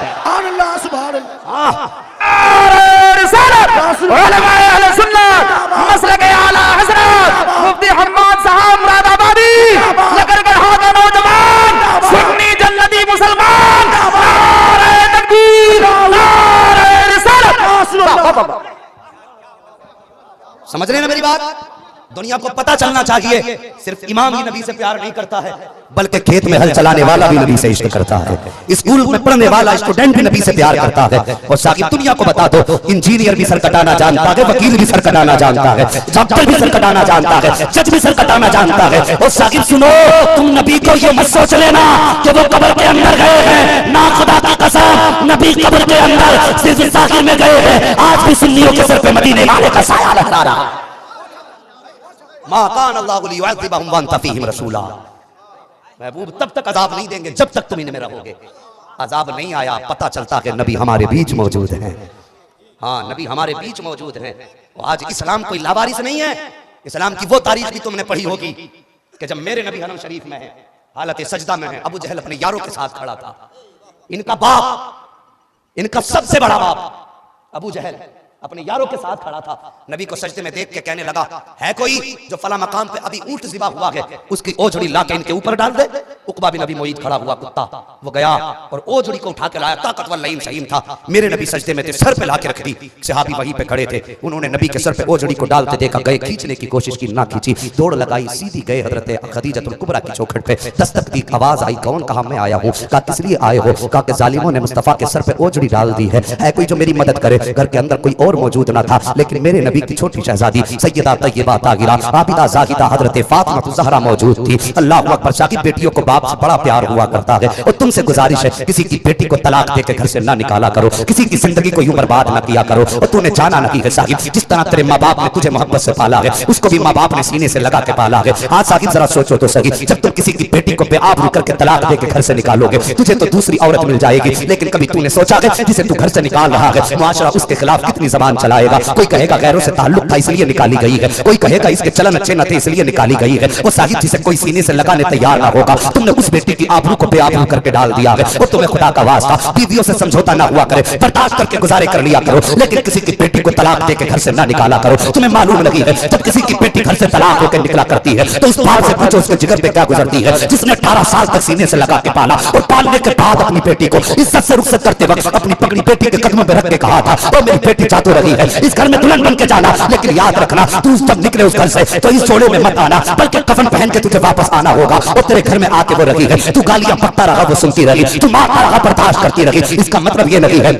कि वो बेटी कमजोर है, इसका मतलब ये नहीं है कि वो मार नहीं सकती है। हाँ हाँ साहिब, अगर 4 तुम मार सकते हो तो एक बेटी भी मार सकती है, अगर 10 तुम मार सकते हो तो 2 औरत भी मार सकती है। लेकिन जानते हो मारती क्यों नहीं है? वो इसलिए नहीं मारती है कि वो जब घर से चली थी, बाप ने पगड़ी उतार के कदमों पे रख के कहा था, बेटी बाप की इज्जत की लाज रख लेना। और तेरे घर में फाके से रही, बाप की इज्जत बचाती रही, तेरे जूते खाती रही, बाप की आबरू बचाती रही, तेरी गालियां सहती रही, बाप की आबरू बचाती रही। और याद रखना, अगर तुमने कभी शाना बन करके, चालाक बन करके किसी की बेटी का दिल तोड़ा तो तुम दुनिया के अंदर बच सकते हो, दुनिया में माशरे में तुम्हें कोई बेटी दे सकता है, लेकिन याद रखना जब ये बेटी पलट के घर जाएगी और रात के सन्नाटे में दुनिया इसे ताने देगी, ये चेहरे पे दुपट्टा रख के जब रोएगी तो कोई देखे ना देखे, खुदा का कसम वो हमारा नबी, खुदा का कसम वो हमारा नबी जो हमारे दुरूद को सुना करता है, जो हमारे सलाम को सुना करता है, जो आशिक की अदा को समझता है, जो आशिक की सदा को सुनता है, जब उसकी उम्मत की शहजादी रोएगी, चेहरे पे दुपट्टा डालेगी, तो वो वक्त दूर नहीं होगा, आंसू बेटी के निकलेंगे, संभालने के लिए मुस्तफा आ जाएंगे, बेटी रोएगी, तसल्ली देने आका आएंगे। और याद रखना, अगर तेरी वजह से किसी की बेटी पे आबरू होकर रोई, तो याद रखना दुनिया में तुझे सजा मिले ना मिले, कब तक जिएगा दुनिया में? 50 साल तक रह लेगा, 100 साल तक रह लेगा, 150 साल तक रह लेगा,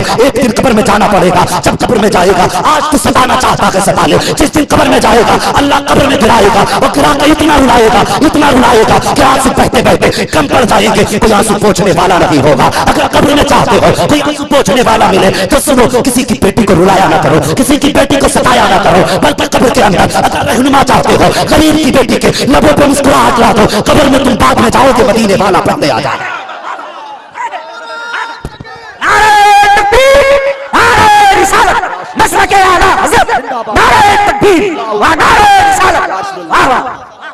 माशाल्लाह माशाल्लाह, बोलिए माशाल्लाह। अल्लाह जज़ाए खैर दे, मेहरबानी करो।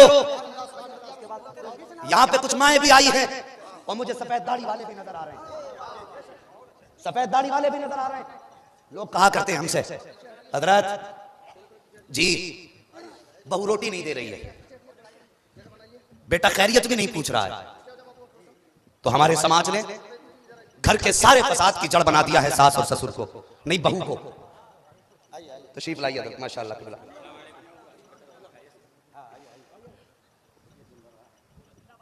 हमारे समाज ने जिम्मेदार घर के बिगाड़ने का बहू को बनाया, लेकिन सास ससुर से भी कुछ गुजारिश है। तुम कहते हो हमारी बहू हमारी इज्जत नहीं करती है, सास कहती है कि बहू मुझे मां मानने तैयार नहीं। लेकिन मैं पूछना चाहता हूं, क्या तूने उसे बेटी बना के एक बार भी सीने से लगाया है? क्या तूने कभी उसे बेटी कह के आवाज दी है? जिस दिन से बहू घर में आई है, बेटी करवट में बैठी है और हुक्म होता बहू झाड़ू लगा दी, बहू खाना बनाया, बहू बर्तन धोए, वो बहू है तेरे घर की नौकरानी है, वो तेरी खिदमत के लिए आई है या तेरे बेटे की खिदमत के लिए? दिल के फपोले चल उठे सीने के दाग से, इस घर को आग लग गई घर के चिराग से।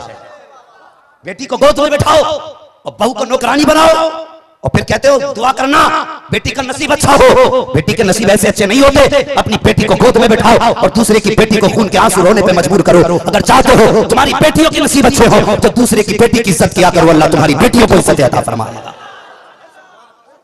जरा दिल पे हाथ रख के सोचो, सास ससुर, उसने अपना बाप छोड़ा तुम्हारे लिए, माँ छोड़ी तुम्हारे लिए, जिस आंगन में खेल कूद के पली बड़ी थी वो आंगन छोड़ा तुम्हारे लिए, बचपन की सहेलियां छोड़ी तुम्हारे लिए, जिंदगी की यादें छोड़ दी तुम्हारे लिए, और तुम्हारे घर आई, जैसे कदम रखा था जो तेरा काम था ये था, आगे बढ़ के कहता बेटी आज तुझे कोई और नहीं तेरा बाप मिल गया है। अल्लाह अकबर। जब इतना कह देता, खुदा की कसम पूरी जिंदगी बाप बन के तेरी माँ बेटी बन के तेरी कदर करती। लेकिन जैसी बहू आई है वो आलम क्या होता, अगर बहू से जरा सा घर में नुकसान हो जाए, कब टूट जाए, सीधी जबान सास की गोली की तरह चलती है, तलवार की तरह दिल जख्मी करके कहती है तेरे बाप ने दे दिया था जो तूने कब तोड़ दिया है, तेरे बाप ने दिया जो तूने बर्तन तोड़ दिए हैं। और खुदारा किसी की बेटी को बाप का ताना न दिया करो, तुम्हें पता नहीं है जब बेटियों को कोई बाप का ताना दिया करता है तो बेटियों के कलेजे छल्ली हो जाया करते हैं। जब बात बात में कहा जाता है तेरे बाप ने दे दिया था, क्या दिया तेरे बाप ने, क्या लाई है बाप के घर से, जब तुम ताने दिया करते हो और सुबह से शाम हो जाती है तुम्हारे घर में झाड़ू लगाती रही, थक गई लेटी है जाके, आज कोई पुरसाने हाल लगी है, सर में दर्द है कोई सर दबाने वाला नहीं है, बदन में दर्द बता के लेटी है, तो सास कहती है मक्कार है ढोंग कर रही है, तमाशे बना रही है, इसको बड़े दर्द हो रहे हैं। खुदा की कसम ये ताने दिए जाते हैं, जब इसको ये ताने मिलते हैं उसके बाद दुपट्टा चेहरे पे डालती है और रो के कहती है मेरे बाप क्या तेरे ऊपर मेरी 2 रोटियां इतनी भारी थी जो तूने लाके मुझे इनमें डाल दिया। मेरे बाप अगर 2 रोटियां तेरे लिए मुश्किल थी तो गला दबा के मार देता, इन लोगों के बीच में ना भेजता।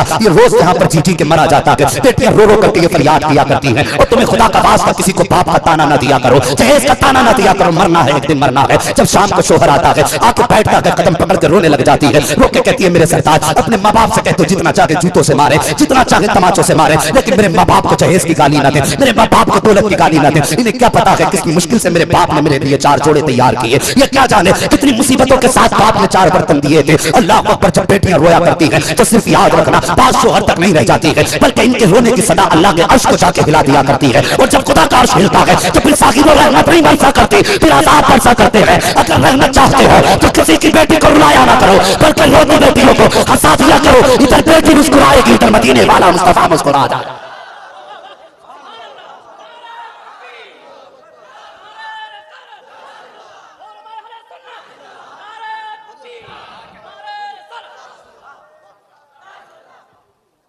हाँ साहिब,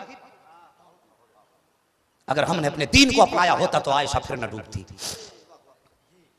हमारे भी जमात में बड़े बड़े राइटर मौजूद हैं और बड़े बड़े फनकार मौजूद हैं। पहले इमाम ने फांसी लगाई थी तो फतवा फांसी पे लगा रहे हैं। अब किसे नहीं पता फांसी जो है हराम है, इस्लाम इजाजत नहीं देता खुदकुशी की, सब जानते हैं। और तुमने इमाम की फांसी पे तो गौर कर लिया, मगर तुमने ये सोचा कि वो बच्चे छोड़ के किस मजबूरी में गया। और मैंने किताब में पढ़ा, जब रूह निकलती है बदन से और इंसान का इंतकाल होता है, पीछे बच्चे छोड़ता है ना, तो रूह मुड़ के एक बार कहती है, ओ लोगो, मैं तुम्हारे बीच अपने बच्चे छोड़ के जा रहा हूं, अपनी बीवी छोड़ के जा रहा हूं, कहीं इसके दामन को तार तार मत कर देना, मेरे यतीमों को रोने पे मजबूर मत करना। हाँ साकिब, जब मरने वाले की रूह बच्चों की इतनी परवाह करती है, तो फिर वो इमाम जिसने बच्चों के होते हुए फांसी लगाई, उसके आगे कितनी बड़ी मजबूरी रही होगी। मैं सलाम करता हूं तुम्हारे कलम को, जो मर्जी में आए लिखो, लेकिन उस दर्द को भी एक बार लिख दिया होता जिसने इमाम को मौत को गले लगाने पे मजबूर किया था। मैं कहता हूं हर इंसान दुनिया से लड़ सकता है, तन्हा फाकों से भी लड़ जाएगा, आग से भी लड़ जाएगा, और साकिब शेर हाथी से भी लड़ जाएगा, लेकिन कभी औलाद के भूखे चेहरे से नहीं लड़ सकता है। सब कुछ आदमी बर्दाश्त कर लेगा, लेकिन औलाद की सूखी जबान बर्दाश्त नहीं हो सकती, बच्चों के रोटी का सवाल बर्दाश्त नहीं होता। और मेरी कौम, जहां तुम 10,000 में अपनी ईद किया करते हो, वहां कभी तुमने मुड़ के देखा कि इमाम के बच्चों के जूते आए कि नहीं आए हैं, उनके बच्चों के 200 रुपए के कपड़े बने कि नहीं बने। और यार, ईद इसका नाम नहीं है कि 10,000 के कपड़े खरीदे चमक दमक में निकल गए, ईद इसका नाम नहीं है खुशबू लगा के निकल गए, ईद इसका नाम नहीं है हमने शानदार कपड़े पहने लोगों ने मुबारकबादियां दी, ईद इसका नाम नहीं। आओ तो मैं बता दूं ईद कहते किसे हैं। ईद इसको कहते हैं भले खुद 500 रुपए के कपड़े पहन ले और सामने अगर जरूरतमंद खड़ा है, अपनी जेब से 1000 निकाल के उसकी जेब में डाल के, इधर करीब राजी हो जाएगा, उधर मदीने वाला मुस्तफा राजी हो। जिसके जो मन में आया लिखा लिखो, हम मना नहीं करते, तुम भी सही लिख रहे हो, खुदकुशी हराम है, लेकिन उसको क्या घर का दामाद बनाओगे जिसने आयशा को मरने पे मजबूर किया? एक नुक्ता उसके लिए भी तो लिख दिया जाता, और उलमा मुत्तफिका बैठ के फैसला कर देते कि जो किसी बेटी को मरने पे मजबूर करे उसे उम्र कैद की सजा दी जानी चाहिए। यह क्यों नहीं लिखा गया? हाँ साकिब, खंजर चले किसी पे तड़पते हैं हम अमीर, सारे जहां का दर्द हमारे जिगर में है। वो साकिब मेहरबानी करो, तरीके बदलो। मेरे नबी की चौखट पे हातिम ताई की पोती आई, नंगे सर आ गई थी और कहा था, नबियों, मुसलमानों के रसूल, मेरी कौम ने मेरे सर की चादर छीन ली है, मुझे बेआबरू किया जा रहा है, तेरी चौखट पे आई हूं, मेहरबानी कर। मेरे नबी के कांधे पे यूं मुजम्मिल वाली चादर, माज़अल्लाह मेरे नबी मिसाल से भी पाक है, उन जैसा क्या हो सकता। सिर्फ तकरीब फहम के लिए ये बात मैं कह रहा हूं, खुदा की कसम, मेरे नबी ने चादर उठाई और आने वाली बेटी के सर पे जैसी रखी तो सहाबा ने कहा था, हुजूर ये तो दुश्मन की बेटी है, ये तो काफिर की बेटी है, आका इसको मुजम्मिल वाली चादर दे रहे हैं। मेरे नबी ने फरमाया था, चुप हो जाओ, बेटी बेटी हुआ करती है, चाहे वो काफिर की बेटी हो चाहे मुसलमान की बेटी।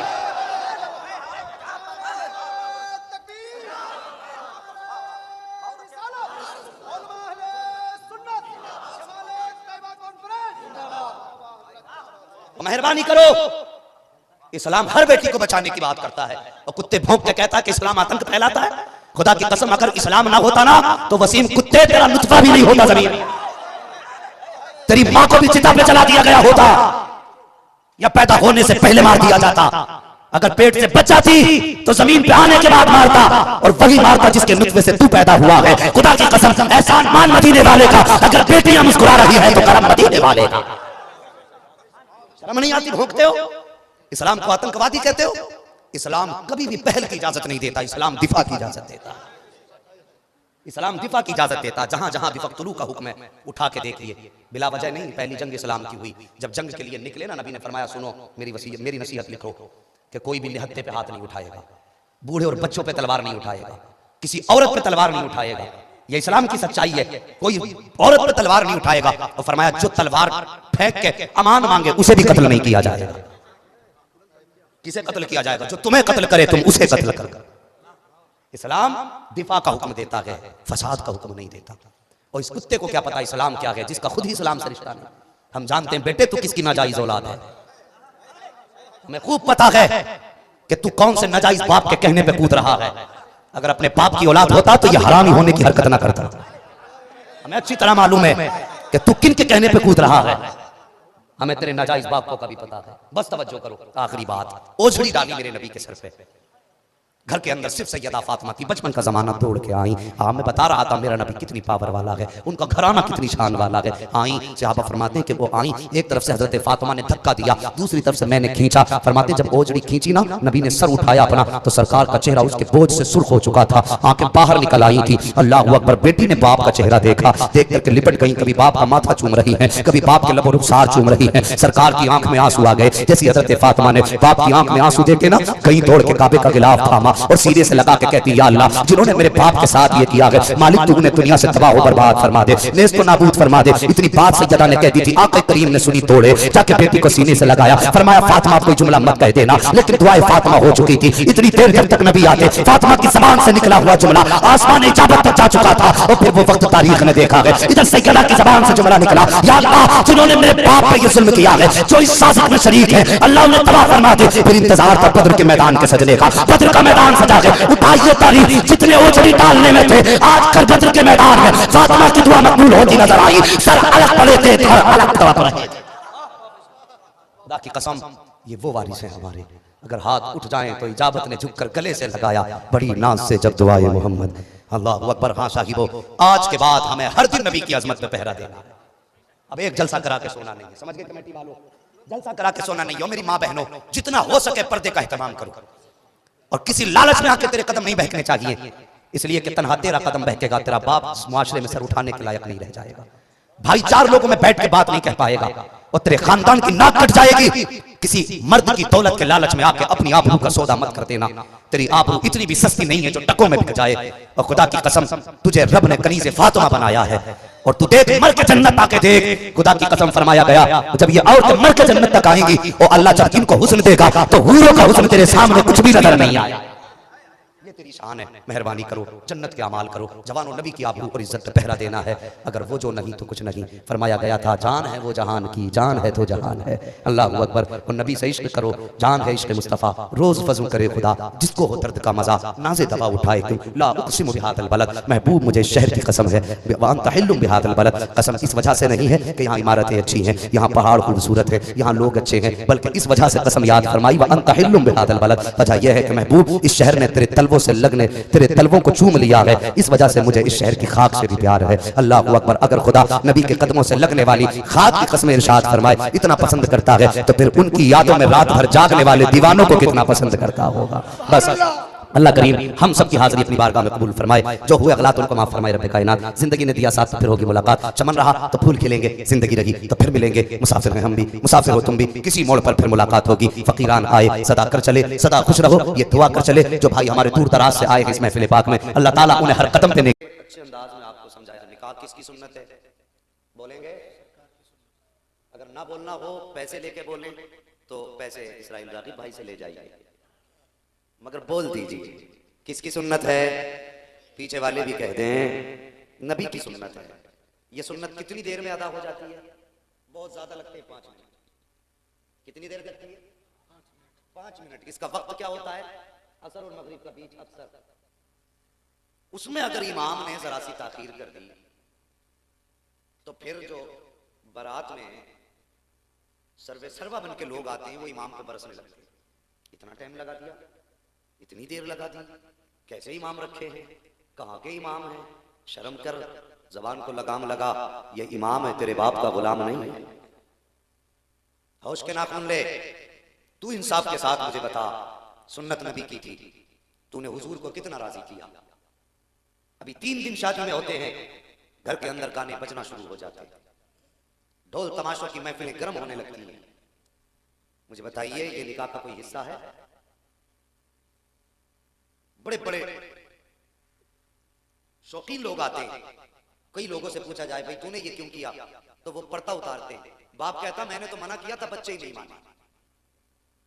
अगर बच्चों से कहा जाए भाई तू तो गुलाम है मुस्तफा का, बता तूने क्यों किया, वो कहता मौलाना मेरी बिल्कुल मर्जी नहीं थी, मेरे 4 यारों ने अपने खर्चे से करा दिया। मुझे बता तो सही, तेरा यार तुझे कितना प्यारा है, तुझे इससे कितना प्यार है, खुदा की कसम मुझे बता, क्या नबी से ज्यादा कोई अपने के लिए रोया होगा? तेरा बाप भी तेरे लिए इतना नहीं रोया, तेरी माँ भी तेरे लिए इतना कभी नहीं रोई होगी, तेरा भाई भी तेरे लिए कभी इतना नहीं रोया होगा जितना मेरा नबी अपनी उम्मत के लिए रोया है। जितने आंसू मेरे नबी ने तेरे लिए बहाए हैं, कोई बाप अपनी औलाद के लिए नहीं रो सकता। फिर मुझे बता तो सही, तुझे यार कितना प्यारा हो गया, क्या तेरे दिल में ख्याल तक नहीं आया तेरे घर पे ढोल बजेगा, सुन्नत मुस्तफा की अदा कर रहा है तो नबी के जिगर पे क्या गुजरेगी, तेरे घर में तमाशों की महफिलें आबाद होंगी तो नबी के जिगर पे क्या गुजरेगी, क्या तेरे दिल में ख्याल तक नहीं आया तेरे घर के अंदर डांस पार्टियां होगी। अल्लाह अकबर, गाने भी कितने बेहया, सुनने वाले को हया आ जाती है, न बजाने वाले को हया है, न देखने वाले को हया है। अरे मुस्तफा ने तेरी आंखों में हया का वो जेवर रखा था, क्या क्या तेरी नजरों के सामने तेरी बेटी की आबरू की बात आती थी तो तू सर काटने कटाने तैयार हो जाता था। तेरी आबरू का जनाजा कहाँ निकल गया कि बेगैरती के गाने बज रहे हैं, लेकिन सामने मौजूद है बेहयाई के तराने हैं, मां सामने मौजूद है। अरे तू तो वो था, अगर कोई तेरी बहन बेटी की तरफ आंख उठा के देख लेता था तो खुदा की कसम तू उसकी आंख निकाल देता था, अगर कोई हाथ उठा देता था तो तू हाथ काट देता था। मैं कहता हूँ तेरा तो उसूल ये था और तेरे नारे भी ये थे कि तश्त तो तश्त है, दर्द भी न छोड़े हमने, पहले शुरुआत में दौड़ा दिए घोड़े। अरे जिंदाबाद, नारे तकबीर, नारे रिसालत, जश्न ईद मिलादुन नबी। तो भाई हया कर, अपनी बेटी की इज्जत का तमाशाई तू है। तूने पहले गाने बजा करके बेटियों का दिमाग खराब किया और कल अगर तेरी बेटी किसी के तेरे चेहरे पे काली पोत के किसी के साथ चली जाती है तो फिर चक्कर लगाता है कि फलां का बेटा लेके भाग गया। तूने बेटी को कनीज़े फातिमा नहीं बनाया था, तूने बेटी को मुस्तफा का दीन नहीं सिखाया था। काश तूने बेटी को यह बताया होता कि बेटी तेरी एक नजर मुआशरे में मुझे जलील कर देगी, बेटा बेटी तेरा एक कदम अगर गलत उठ गया तो हम खानदान में मुंह नहीं दिखा पाएंगे। लेकिन तूने बेटी को बजाय तमीज सिखाने के तूने अय्याशी वाले गाने बजाए, तेरी बेटी के सहन बदला और उसके दिमाग में गुनाह का ख्याल आया, वो किसी के साथ चली गई तो किसी के दरवाजे पे जाके आंसू ना बहा, किसी को जिम्मेदार ना ठहरा, उसका जिम्मेदार तू है। अगर तूने अपनी बेटी को मुस्तफा की बेटी के किरदार के साचे में पाला होता तो खुदा की कसम तेरी बेटी सर तो कटा सकती थी लेकिन तेरी गर्दन को आवाम में झुकने नहीं दे सकती। दिल के पपोले चल उठे सीने के दाग से, इस घर को आग लग गई घर के चराग से। अपने घर की बर्बादी का सबब हम हैं, शर्म नहीं आती हमें? वही गाने बज रहे वही भाई खड़ा है, गाने बज रहे वही बाप खड़ा है, कहां गई हमारी हया? खुदा की कसम तू तो इतनी गैरत वाला था, तेरी नजरों पे लोग इतना भरोसा करते थे, गैर मुस्लिम भी बेटियां तेरी पनाह में देके जाया करते थे। ये कड़वी बातें हैं। मेरी तकरीर तबे यार को बेचैन करती है, सबब क्या है वही कहता हूं जो दिल पर गुजरती है। हो सकता कोई कहे हमारे भाई से कि ये जल से तूने कराए शादी ब्याह में जिंदगी में एक बार निकाह होता है, तूने उसमें भी मौलवी बुला लिया, हमारे मन की ना की। हाँ, हो सकता कोई कहे आग लगे तेरे मन को, जिस मन में मुस्तफा नहीं हमें उस मन की जरूरत ही नहीं है। हाँ, हमें मन भी वही प्यारा है जिस मन में मुस्तफा बसते हैं।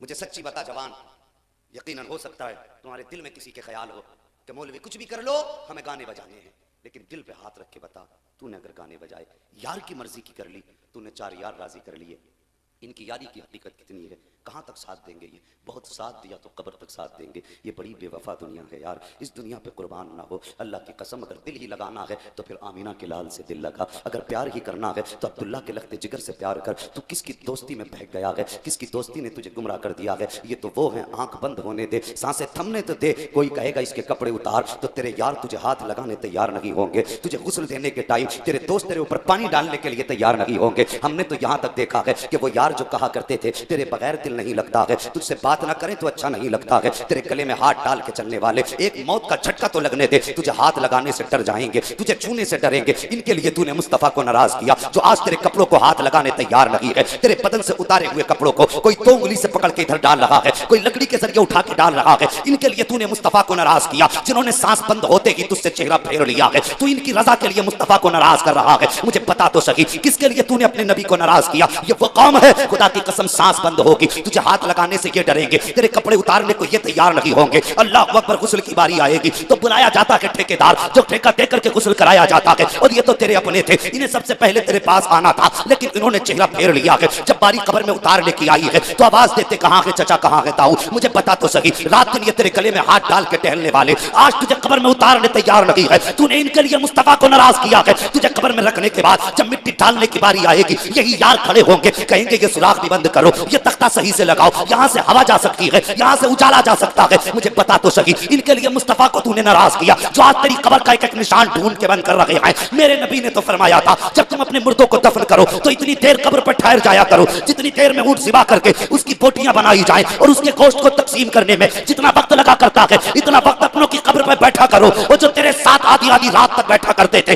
आज तेरी कब्र पे 5 मिनट रुकने तैयार नहीं है। कोई कहता कि बिरयानी ठंडी हो रही है, कोई कहता मेहमानों को जाके देखूंगा। और यार ठहरना तो बड़ी बात है, ये तेरे यार तेरी कब्र पे फातिहा पढ़ने तैयार नहीं है। जरा याद कर कब्र की अंधेरी तारीख की घड़ी को, जब तेरे अपने तुझे कब्र में दफना के जाएंगे, तू उठ के बैठेगा, आवाज देगा, कहेगा मुझे छोड़ के कहां जा रहे हो, यहाँ पे कोई सहारा नहीं है, मुझे डर लग रहा है, आओ आओ मेरे पास। तू आवाज देगा, लेकिन तेरे यार सुनने वाले नहीं होंगे। इनके लिए तूने किनको नाराज किया है? सुन जरा, खुदा की कसम, जब तेरे अपने छोड़ देंगे, दोस्त चेहरा फेर देंगे, बाप लौट जाएगा, भाई वापस हो जाएगा, कब्र के अंधेरे में तेरे चेहरे से जब कफन हटाएगा, तुझे बचाने के लिए कोई यार नहीं आएगा, सबसे पहले मदीने का ताजदार ही आए। नारे तकबीर, नारे रिसालत, फैज़ान मुस्तफ़ा, जश्न ईद मिलादुन नबी, अल्लामा मुफ्ती हम्माद रज़ा साहब क़िबला। अल्लाह तौफीक दे तो शैतान को राजी न कर, अपने रब को राजी कर, अपने रब को राजी कर। ओ यार, तुम्हें किसने बता दिया कि तुम पोतों के दौर तक जिंदा रहोगे? हमने तो कितने दूल्हे ऐसे देखे हैं कि घर से सेहरा पहन के गए और जब वापस पलटे हैं तो कफन में लिपट के आए हैं। क्या तुमने उठते जनाजे न देखे? क्या तुमने लोगों की भीगी हुई आंखों से सबक नहीं सीखा? मौत की कोई गारंटी है? वो यार दिल मुस्तफा से लगाओ और रो के कहा करो, उजाले अपनी यादों के हमारे साथ रहने दो, न जाने किस गली में जिंदगी की शाम हो जाए। हुजूर से प्यार करो जवानों, हुजूर से प्यार करो। कामयाबी का मैयार सिर्फ हुजूर का प्यार है। और यही सबक पूरी जिंदगी बरेली के इमाम ने दिया था। पूरी जिंदगी यही सिखाते रहे कि अगर नबी का इश्क नहीं दिल में तो फिर कुछ भी नहीं है। और उनका इश्क, अल्लाह अकबर, आला हज़रत फरमाते हैं, इश्क तेरे सदके जलने से छुटे सस्ते, जो आग बुझा देगी वो आग लगाई है। हुजूर से प्यार करो जवानों, हुजूर से इश्क करो, उनसे मोहब्बत करो, कोशिश ये किया करो हुजूर राजी हो जाए। प्रधान, मुखिया, नेता, मंत्री नाराज हो डूबे जाके, कोई फर्क नहीं पड़ता, हमारा नबी हमसे नाराज ना, ये कोशिश किया करो, हमारे हुजूर हमसे नाराज ना। अल्लाह माफ करे, आजकल हजरत की भी गुफ्तगू मैंने सुनी, बहुत अच्छी गुफ्तगू हजरत ने फरमाई। इस ताल्लुक से ये रस्म व रिवाज लेके डूब गए कौम को, हमारी कौम को निगल लिया इन गलत रसूमात ने। अल्लाह अकबर, रिश्ते हो रहे हैं आजकल, देखा होगा, आज गरीब सर पे कपड़ा डाल के रोता, आंखें छुपा के रोता है, जिसके घर में गरीबी है। वो बेटियों का चेहरा देख के रो रहा है कि इस बेटी को कैसे रुखसत करूंगा। लेकिन अल्लाह ने किसी को बेटे दे दिए ना, तो अपने आप को शद्दाद और हमान समझ बैठा है। इतना बड़ा मुंह फाड़ के कहता है इतना लाख चाहिए, तेरे बाप ने कमा के दे दिया? कहां से रस्म लाई मांगने की? हमारे इस्लाम में तो इसका तसव्वुर भी नहीं था। अल्लाह अकबर, कितनी बेटियों को बेआबरू करते हैं और हमें ख्याल तक नहीं आया हमने किसी को बेआबरू किया। सोचिए और मुझे बताइए, आजकल रिश्ते से पहले लड़की को देखने की रस्म अदा की जाती है। पहले ही फोन कर देते हैं हम देखने आ रहे हैं, और देखना है नहीं है, देखिए, लेकिन ऐसे देखिए कि किसी की बेटी की बेइज्जती ना हो। आप ऐसे भी तो देख सकते हैं कि बेटी को पता भी ना हो और तुम देख भी लो, ये भी तो तरीके हैं। लेकिन पहले ही फोन किया जाता, हम फला दिन देखने आ रहे हैं। देखने के लिए 1 2 नहीं 2 2 गाड़ियां भर के जा रही हैं। अब एक गरीब आदमी बेटी को दिखाने में लाखों का मकरूज हो जाता है। देखने जा रहे हैं, नमक का पानी सुबह से पी रहे हैं कि वो नाक तक भर के खाएंगे। सोचिए जरा, एक गरीब को बेटी का पालना क्या ये कम था? किसी बेटी वाले से पूछो बेटी जवान कैसे होती है। यार बापों की कमर झुक गई बेटियों को जवान करने में। बाप बुढ़ापे में जाके कभी शहरों में देखो, अगर सफेद बालों वाला रक्षा चला रहा हो, हाथ पकड़ के पूछना, चाचा ये उम्र तेरे आराम की थी, बता यहाँ रक्षा क्यों चला रहा है या ये बोझ क्यों खींच रहा है। इतना कहने के बाद आंखों में झांक के देखना, अल्लाह की कसम उसकी आंखों की तुझे तरी बता देगी, भीगी हुई आंखें बताएंगी कि मैं भी आराम करना चाहता था। बेटे मेरे पास भी 4 जवान है, लेकिन मैंने चारों बेटों का निकाह कर दिया, वो तो अलहदा बैठ गए हैं, लेकिन मेरे घर के अंदर एक बेटी मौजूद है, उसके हाथ पीले करने बाकी है। ये मजबूरी है जिसने लाके चौराहे पे खड़ा कर दिया है। और तुम भी शहर जाने वालों, ये मत देखा करो जल्दी कहां से पहुंचेंगे, आराम किस में मिलेगा, ये देख लिया करो इनमें जरूरतमंद कौन खड़ा है, किसको लाके मजबूरी ने खड़ा किया है। और यार उसकी घोड़ी पे बैठ जा, उसके रक्षे पे बैठ जा, माना कि 5 मिनट यहाँ पे लेट पहुंचेगा, अगर तेरी नियत में उसकी मदद है तो खुदा की कसम यहाँ की 5 मिनट की ताखीर तुझे बरसों पहले जन्नत का टिकट अदा कर दे। बहुत प्यारी बात है, जिंदाबाद जिंदाबाद। हमें 2 चीजें खा गई, एक जल्दी खा गई, एक ऐश खा गया। और यार अपने लिए दुनिया जीती है, मुस्तफा के गुलामों तुम दूसरों के लिए जिया करो, जी के तो देखो। सच्ची बात कहता हूं, अगर तुम 5 स्टार होटल में जाके खाओ और तरह तरह के मुर्ग मुसल्लम खाओ, फिर उसके बाद बताना तुम्हें कितना सुकून मिला। और उसके बरक्स तुम अपने आगे का खाना उठाओ और वही खाना हो जिससे सिर्फ तुम्हारा पेट भरे, उसके अलावा ना हो, फिर भी किसी जरूरतमंद के आगे रखो और उसको खिला के देख। खुदा की कसम 5 स्टार के खाने में वो मजा नहीं जो अपने आगे का उठा के जरूरतमंद को खिलाने में मजा आता। जी के तो देखो दूसरों के लिए, हम क्या जिएंगे दूसरों के लिए? हमने तो तबाही मचा रखी है मुआशरे में। मुझे बता तो सही, तूने एक बार कहा था हम लड़की देखने आ रहे हैं, जिस दिन से तेरी खबर पहुंची है उसी दिन से लड़की का दिल धड़कना शुरू होता है, तेज तेज ख्याल आता है कहीं देख के मुझे ना तो नहीं कह जाएंगे, कहीं नापास तो नहीं कर देंगे, कहीं फेल तो नहीं कर जाएंगे। अल्लाह अकबर, बेटी हर रात मर मर के जिया करती है, जी जी के मरा करती है, तेरी एक खबर ने उसकी धड़कनें बढ़ा दी हैं। मुझे बता तो सही, जब वो दिन आया है जिस दिन तुम देखने के लिए किसी की बेटी जाते हो, जाने के बाद उसके दस्तरखान के मेहमान बनते हो, गौर किया करो प्यारे। अल्लाह अकबर, बेटी कभी आईने में अपना चेहरा देख रही है, कभी नाक देखती है, कभी आंखें देखती है, कभी पलके सवार रही है, कभी जुल्फे सवार रही है। वो इस ख्याल से कहीं मेरा इनकार न कर दिया जाए। अल्लाह अकबर, जाने के लिए लुटेरों की एक जमात जाती है। मैं इनको इंसान नहीं मानता हूँ शरीफ, मैं इनको लुटेरे माना करता हूँ। गरीब के दस्तरखान पे जाके बैठ जाते हैं, पहले नाक तक भर के खाया करते हैं, उसके बाद कहा करते हैं बच्ची दिखाओ किधर है। बच्ची को बुलाया जाता है, आज हमारे समाज की ये बीमारी है। उसके बाद बच्ची को ऐसे चला के देखा जाता है जैसे बकरीद के मौके पे जानवरों को चला के देखा जाता है। तुझे शर्म नहीं आई? तो किसी की बेटी को इस तरह बेआबरू करने चला आया। क्या तेरे आंगन में बेटियां नहीं आएंगी? क्या तू किसी की बेटी का बाप नहीं बनेगा? जब बेटियों को चला के देखा जाता है, कुछ मनहूस औरतें बैठी होती हैं, कहती हाँ चाल तो सही है, जरा बोल के दिखा। फिर बच्ची मजबूरी के तहत बोल रही है। उसके बाद कहा जाता है क्या बच्ची चाय बना लेती है कि नहीं? क्या इसके हाथ की चाय पीनी है? तुझे हया नहीं आई? बच्ची देखने गई है या बाजार से सौदा खरीदने आए हो? अल्लाह अकबर, बच्ची चाय बना के लाती है। कारी साहब, एक बच्ची ने सिर्फ इसलिए जहर खाया था कुछ दिन पहले कि उसको 4-5 मरतबा देखने वाले आए हैं, आने के बाद जाकर के इनकार किया है। जब आखिरी मरतबा देखने वाले आए, बच्ची को चला करके देखा गया, बच्ची को बुलवा के देखा गया, उसके हाथ की चाय पी गई है। और जाने के बाद फिर लड़के वालों ने ये कहा था हमें लड़की का रिश्ता मंजूर नहीं है। वजह जब पूछी गई तो इतनी सी वजह थी, इतनी बात कही कि लड़की ने अपने हाथ से कप उठा करके लड़के की मां को नहीं दिया था, इसलिए लड़की पसंद नहीं है। मुझे बता तो सही, अगर किसी की बेटी तेरे एक ताने की वजह से मर गई तो तू क्या समझता है कोई तुझसे हिसाब लेने वाला नहीं है? तू क्या समझता है कोई तुझसे पूछने वाला नहीं है? हाँ हाँ, तू होगा जमीन पे खानदानी, हाँ हाँ, तू होगा जमीन पे लाठी और डंडे वाला, लेकिन याद रख एक दिन मौत आनी है और जब तू मरेगा अल्लाह तुझे कब्र में गिराएगा, तुझे इतना रुलाएगा कि आंसू बहते बहते आंसू कम पड़ जाएंगे, कोई आंसू पोंछने वाला कब्र में नजर नहीं आ सकता। बहुत प्यारी बात है। जिंदाबाद जिंदाबाद जिंदाबाद जिंदाबाद। किसी की बेटी का तमाशा ना बना। बहुत प्यारी बात है। अगर चाहते हो अल्लाह तेरी बेटी को इज्जत दे तो दूसरे की बेटी की इज्जत किया करो। ख्याल है कुछ? हम कहां जा रहे हैं? इसी कौम में अगर एक पतीला रख दो लाके जर्दे का तो मियां नीचे की काई तक हाथ नहीं आएगी। और हाथ पकड़ लेना किसी का क्या नहीं खा सकता, तू कहेगा मैं हुजूर का उम्मती हूं, खाने के लिए उम्मती हैं हम। फिर हुजूर का अखलाक किस दिन अपनाएंगे? एक बात सुनो, मेरे हुजूर ने एक दिन हजरत आयशा सिद्दीका से कहा था, आयशा आज जो चाहो मांग लो, आज जो चाहो मांग लो। हुजूर का दरिया करम जोश पे था। हजरत आयशा सिद्दीका हुजूर को देख रही है और फिर कुछ सोच के कहने लगी, हुजूर इजाजत हो तो मैं अपने वालिद से मशवरा ना ले लूं? वालिद कौन है? अबू बकर सिद्दीक, अफजलुल खल्क बादल अंबिया। दौड़ के कहीं कहने लगे बजी आज हुजूर ने ऐसी ऐसी बात कही है। तो हजरत अबू बकर सिद्दीक ने, बात तो बहुत लंबी है, बात कही, बेटी हुजूर से ये पूछना कि अल्लाह ने आपसे मेराज में राज की बातें की थी, कोई एक राज की बात हमें भी बता दे। दौड़ करके आई और हजरत अबू बकर सिद्दीक कहने लगे बेटी जब हुजूर बता दें तो फिर मुझे भी आके बताना, मैं इंतजार करूंगा। जरा सुनना मेरी बात, सुनो जन्नत कितनी सस्ती है ये भी सुन लो। कभी जन्नत तलवारों के नीचे सर कटाने में मिला करती है और कभी कितनी आसानी से मिल जाती है। हजरत आयशा सिद्दीक़ा आई, हुजूर का चेहरा देख के कहने लगी या रसूल अल्लाह, जिसके हिस्से में आप आ गए फिर उसे किसी चीज़ की हाजत ही नहीं है, मगर आपका एक सवाल है। फरमाया मांगो आयशा क्या कहना चाहती बोलो। तो आपने अर्ज किया रसूल अल्लाह, अल्लाह ने आपसे मेराज में राज की बातें की, कोई एक बात मुझे बता दीजिए। हुजूर मुस्कुराए, फरमाने लगे आयशा जो बात कह दी जाए फिर वो राज नहीं रह जाता, लेकिन हम जबान दे चुके हैं कि आज जो मांगोगी दिया जाएगा। तो सुनो आयशा, मैं रब की बारगाह में गया, रब से मुलाकात की, मेरे रब ने फरमाया महबूब जो किसी का टूटा हुआ दिल जोड़ लेगा मैं उसे कयामत के दिन बिना हिसाब के जन्नत में दाखिल फरमा दूंगा। सुन रहे? बिना हिसाब उसे जन्नत में दाखिल कर दूंगा। आज दिल जोड़ने का ख्याल है बंदे को?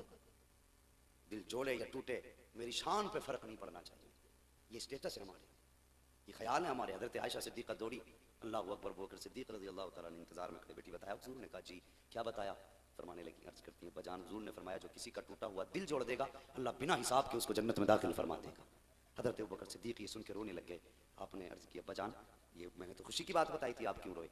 तो हजरत अबू बकर सिद्दीक़ फरमाते हैं आयशा तुमने तस्वीर का एक रुख देखा है, दूसरे रुख पे भी तो गौर किया होता।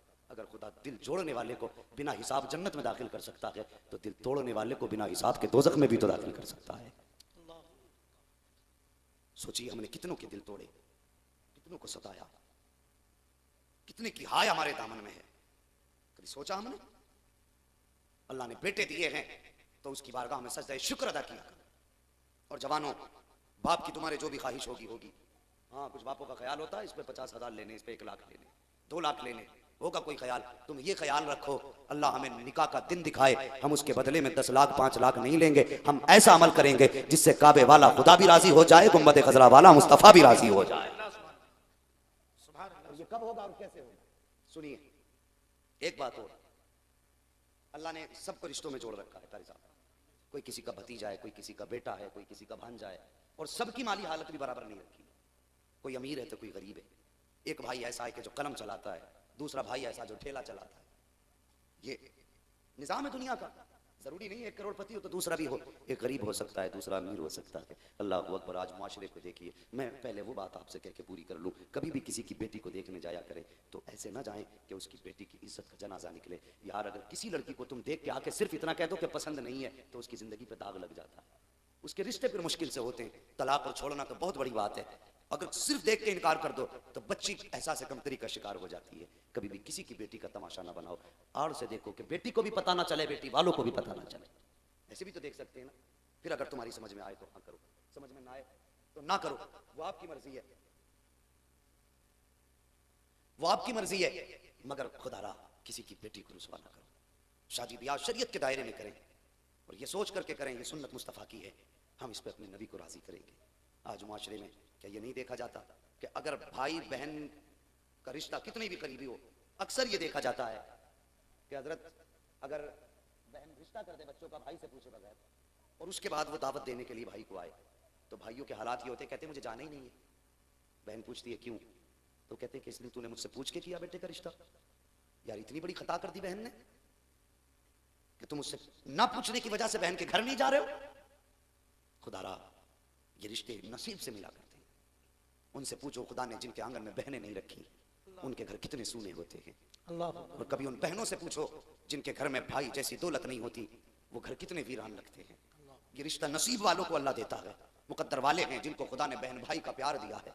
अल्लाह अकबर। और ऐसा प्यार खुदा की कसम कायनात में मेरे हुजूर से अफजल कोई नहीं हो सकता है। और फिर उन्होंने रिश्ते की कदर कैसे कराई, अल्लाह अकबर। तारीख गवाह है, मेरे हुजूर ने बहन दरवाजे पे आई, जितने कैदी थे सारे छोड़ दिए। उसके बाद कहा था बिलाल हमारे हिस्से का जितना भी पैसा है लाके बहन की गोद में डाल दो। बहन की गोद में पैसा डाला गया। उसके बाद कहा था यमन की हरीर की चादर है वो भी लेकर के आओ। हुजूर ने हजरत शीमा के सर पे वो चादर भी रख दी। और उसके बाद जब हजरत शीमा जाने लगी थी, सहाबा ने कहा था या रसूल अल्लाह बताइए तो सही ये कैसी बहन है। मेरे हुजूर ने कहा था सहाबा ये मेरी वो बहन है जो मुझे बचपन के दिनों में गोद में लेकर के लोरियां दिया करती थी। ये हलीमा सादिया की बेटी है, मेरी रजाई बहन लगती है। सहाबा ने कहा था आका इतना नवाजा बहन को। तब मेरे नबी ने कहा था सहाबा क़यामत तक आने वाली उम्मत को सबक दिया है, अगर वे अपने दरवाजे पे आ जाएं तो खाली हाथ नहीं जानी चाहिए, अगर खाली दामन लेकर के आए तो भाई के दरवाजे से गोद भर के जानी चाहिए। ये रिश्ते निभा के मेरे हुजूर ने दिखाए। आज बंदा देखो तो सही रिश्ते आज भी निभा रहे हैं। अल्लाह माफ करे, अगर भाई अमीर है बहन गरीब है तो वो आई भाई के दरवाजे पे कहती भाई बड़ी गरीब हो, तंग दस्ती है, क्या करूं, बच्ची जवान हो गई है, कोई इंतजाम नहीं है। तो बता भाई क्या कहता, कोई बात नहीं 2 लाख मैं दे दूंगा, चल शादी देख बच्ची की। तेरे दरवाजे पे बहन आई है यार, बहन आई है तेरे दरवाजे पे, वो तुझसे भीख मांगने नहीं आई, अपना दर्द दिल कहने आई थी। तूने समझने में गलती की है। वो तुझसे ये कहने आई थी कि भाई बहन को जैसा तू निभा लेगा कोई नहीं निभा सकता। आज तू 2 लाख दे देगा, कल जब इसकी बेटी को लातें मारी जाएंगी, धक्के दिए जाएंगे, तब बचाने कौन आएगा। वो तुझसे दर्द दिल कहने के लिए आई थी, लेकिन अफसोस तूने बहन के दर्द को समझा नहीं। तूने उसके जुमलों को भीख समझ लिया, तूने उसके लहजे को मुराद समझ लिया। नहीं, नादान ये नहीं था, बल्कि अगर तेरे सीने में पत्थर नहीं था, धड़कता दिल था, तो तेरे दरवाजे पर अगर बहन आई थी, वो गरीब थी, उसने कहा था भाई मेरी बहन जब बेटी जवान हो चुकी है, निकाह का इंतजाम नहीं है, मैं परेशान हूँ, तो तुझे आगे बढ़ के बहन को संभालना था और तुझे कहना था बहन अगर तू गरीब है तो कोई बात नहीं, परेशान क्यों हो रही है, खुदा ने मुझे बेटा दे दिया है, तू बिल्कुल फिक्र ना कर, तेरा अभी भाई मौजूद है। वो अल्लाह के बंदे में तुझे बताऊं जन्नत कैसे मिला करती है। अगर बहन की बच्ची गरीब थी और खुदा ने तुझे दौलत से नवाजा था, अपने बेटे का हाथ पकड़ता, 4 मुअज़्ज़ज़ लोगों को साथ लेता, बहन के दरवाजे पे चला जाता, कहता बहन मैं कुछ खाने नहीं आया हूँ, कुछ पीने नहीं आया हूँ, आज अपने बेटे को लेकर के तेरी बेटी को अपने घर की इज्जत बनाने आ गया हूँ। और उलमा को बुलाने के बाद, अइम्मा को बुलाने के बाद अपने बेटे का निकाह अपनी भांजी के साथ करता और इज्जत के साथ खाली हाथ घर वापस लेके आ जाता। मैं ये तो नहीं जानता मुआशरा क्या कहता, मुझे ये भी नहीं पता है कि समाज क्या कहेगा, लेकिन इतना जानता हूँ जब जब तू गरीब भाई बहन की, गरीब बेटी को अपने घर में इज्जत से जगा देगा तो कोई राजी हो ना हो, मदीने वाला मुस्तफा तुझसे राजी हो जाए। बहुत अच्छे हजरत, जिंदाबाद जिंदाबाद, बहुत प्यारी। वो तो निहायत सस्ता सौदा बेच रहे हैं जन्नत का, हम मुफलिस का मोल चुकाएं, अपना हाथ ही खाली है। किसी के दिए से पूर नहीं पड़ती, पूर तब पड़ती है जब मदीने वाले की खैरात मिला करती है। और जब वो देते हैं, अल्लाह की कसम उनके देने का अंदाज निराला है। आला हजरत फरमाते हैं, कौन देता है देने को मुंह चाहिए, देने वाला है सच्चा हमारा नबी। तो मेहरबानी करो, दौलत की मुंह में आके अपनों को दूर न करो। और एक बात आखिरी कह दूं, सुनिए, आजकल बेटियां जो है मैरिज हॉल से रुखसत की जा रही है। कहां से? मैरिज हॉल समझ रहे हैं ना, शादी घर, मैरिज हॉल जो ये होटल वगैरह जो होते हैं जिनमें बुकिंग करने के बाद खाना किया जाता। अल्लाह के बंदो, बेटियों को घर से रुखसत किया करो, बेटियों को अपने दरवाजे से रुखसत करो। अजीब रस्म चला दी है अमीरों ने, होटलों में बुकिंग और खाने का इंतजाम। देखो, कोई अक्सर ऐसे मैरिज हॉल होते हैं कि शरीफ आदमी खा ही नहीं सकता। दावत सबको देखाएंगे, अल्लामा साहब आप भी आ जाना, हजरत आप भी आ जाना, और वहां जाके देखो तो इंतजाम इंसानों का है ही नहीं, सब खड़े होके खा रहे हैं। और इसे कहते हैं हमने तरक्की की। खाक तरक्की की है? तरक्की तो ये थी कि अगर तुम पहले पापी थे, आज तौबा करके मुस्तफा के वफादार बन जाते। ये तरक्की थी तुम्हारी। तुमने खड़े होके खाना शुरू किया, और वो देखो वो आते हैं कैमरे लेके, शादियों की वीडियो बन रही है, शोहर बाद में देख रहा है, वीडियो वाला बीवी को पहले देख रहा है। कैसे बन रही है पूरी? क्यों भाई? यादगार के तौर पे, यादगार के तौर पे तुमने वीडियो वाले को बुलाया। अल्लाह अकबर, मैरिज हॉल में तुमने इंतजाम किया, और ऐसी बेहयाई मैरिज हॉल में, वहीं पे मर्द खड़े हैं, वहीं पे औरतें खड़ी हैं, वहीं पे जवान, वहीं पे बच्चियां हैं, वहीं पे वीडियो बनाने वाला। अल्लाह अकबर, तेरे बेटी के चेहरे पर, उसके जिस्म पर पहली नजर वीडियो बनाने वाले की पड़ी। तू जानता है अल्लाह अकबर, अगर बदनीयती से कोई भी गैर महरम की तरफ निगाह उठाएगा, अल्लाह कयामत में उसे अपना दीदार नसीब नहीं करेगा। अल्लाह अकबर, जो आंख किसी गैर महरम के चेहरे पर इरादे के साथ पड़ जाएगी, अल्लाह उसको कयामत के दिन अपना दीदार नसीब नहीं करेगा। मुझे पता तो सही, जब तूने बेटी को मैरिज हॉल में जाके ताजमहल बना के सजा के रख दिया, वीडियो बनाने वाला आगे आगे है, लीड पकड़ने वाला पीछे पीछे है, ये वीडियो नहीं बेहयाई हो रही है। और तुझे खुदा का वास्ता, ये इस तरह की शैतानियों को आगे ना बढ़ाओ। तुमने वहां से बेटी को रुखसत किया है जहां पर गैर महरमों की निगाह औरतों के जिस्मों पर पड़ रही है, हजार लानतें बरसती हैं। उस वक्त में होना तो ये चाहिए था, तुझे अपनी बेटी को अपने घर से रुखसत करना था। और तू नहीं जानता है क्या, इस घर के अंदर बेटी ने कितने कुरान पढ़े हैं, इस घर के अंदर बेटी ने रह करके कितने रोजे रखे हैं, इस घर के अंदर बैठ करके बेटी ने कितने तहज्जुद गुजारियां की है। ये जमीन इसको जानती है, ये दीवारें इसको जानती है। ये इसी घर के अंदर से अगर मुस्तफा की बेटी के तरीके पर, इज्जत और सुन्नत के तरीके पर रुखसत हो जाती, तो जब ये जाती तो इसके कदम के साथ लानतें नहीं बरसती, बल्कि कदम इसका रुकता और करम मदीने वाले का बरसना शुरू हो जाता। बदलिए तरीके, बेटियों को घर से इज्जत से रुखसत करें, और मुस्तफा की शरीयत और उनके दीन के उसूल के मुताबिक अपनी बच्चियों को रुखसत करें। हाँ, कायनात में कोई भी बाप मेरे मुस्तफा से ज्यादा शान वाला नहीं हो सकता है। कोई बोलो, नहीं हो सकता। हुजूर से बड़ा शान वाला कोई नहीं, लेकिन मेरे नबी ने भी, अल्लाह अकबर, बेटी को रुखसत करने का इरादा फरमाया। तवज्जो है ना भी आप लोगों की? अभी थके तो नहीं है? अगर नहीं थके तो सारे कह दें या रसूल अल्लाह। ये डुडवा बुजुर्ग से जो लोग आए लड़के, ये तो बिल्कुल थक गए दिखे। थक गए अफरोज? जरा बोल दें सुभान अल्लाह। हसनैन भाई आप जरा जोर से कहते हैं सुभान अल्लाह। माशाअल्लाह, देखो डुंडवा से आए, आवाज इतनी तेज है, आप घर से निकल के आए तो आवाज कितनी तेज होनी चाहिए? जोर से कह दें। बस अल्लाह सलामत रखे। बहुत ज्यादा वक्त नहीं लूंगा मैं आपका, बस कुछ बातें समझाने के लिए। अंदाज़े बयां मेरा बहुत शौक नहीं है, शायद कि उतर जाए तेरे दिल में मेरी बात। ये अच्छा काम किया हमारे भाई ने। आज इस दिन में हमारे लोगों के जो अपने अमाल हैं उन्हें इंशाअल्लाह सुधारने का मौका भी मिलेगा, और अल्लाह चाहेगा तो किसी न किसी का दिल जरूर बदलेगा इंशाअल्लाह। हाँ, बताना मौलवी का काम है, अमल कराना खुदा का काम है। जिसे वो चाहे तौफीक बख्श दे अमल। समझ रहे मेरी बात?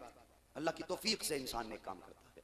आप हालात देखिए, आज बेटियों के रिश्ते होते तो पहले ही लंबी लंबी लिस्टें, फरमाइशें, उसके अलावा दुनिया भर की तिकड़मबाजियाँ, वो अपनाया जाता तो गले में सोने की चैन डाली जाती है, हाथ में सोने की अंगूठी, और बड़ा फख्र से बंदा उसे पहनता, बताता सोने की चैन मिली है, सोने की अंगूठी मिली है। नौजवान, सोना मर्द के लिए हराम है दुनिया में, हराम है दुनिया में। तुम इसे फख्र के तौर पे ना पहनो। बेटी वालों, अगर तुम्हें देना ही है 40-50 हज़ार का सोना, तो उसकी जगह पे 40-50 हज़ार दामाद के हाथ में दे दो, और उससे कहो इससे कोई बिजनेस कर ले, इसे अपने काम में लगा ले। तो उससे कुछ भलाई भी हासिल होगी। ये सोने का जेवर जो जमीन पे मर्द पहनेगा, अल्लाह कयामत के दिन उसके हाथ में आग का जेवर पहनाएगा। सोचें हमें क्या करना है और हम किधर जा रहे हैं। गले में सोने की चैन पहनने वालों को अल्लाह कयामत के दिन आग की चैन पहनाएगा। ए बेटे, और वो आग की चैन यहां की आग नहीं होगी। फरमाया गया अगर दोज़ख की आग से निकाल के बंदे को जमीन की आग पे सुला दिया जाए तो वह उसमें ठंडी सुकून और राहत वाली जिंदगी महसूस करेगा। इतनी गर्म है दोज़ख की आग। अल्लाह से तौबा कर लो। अगर सोना पहनते हो तो अहद कर लो जवानों, जो चीज हमारे नबी को प्यारी नहीं है वो हमको भी प्यारी नहीं है। बोलो इंशाअल्लाह। जिसके हाथ में सोने की अंगूठी थी, मेरे हुजूर ने उनसे मुसाफा नहीं किया, सहाबी से मुसाफा नहीं किया। हाथ में सोने की अंगूठी देख के हुजूर ने चेहरा फेर लिया। बता, अगर सहाबी से इतने नाराज हो सकते हैं हुजूर, तो तेरी मेरी औकात क्या है।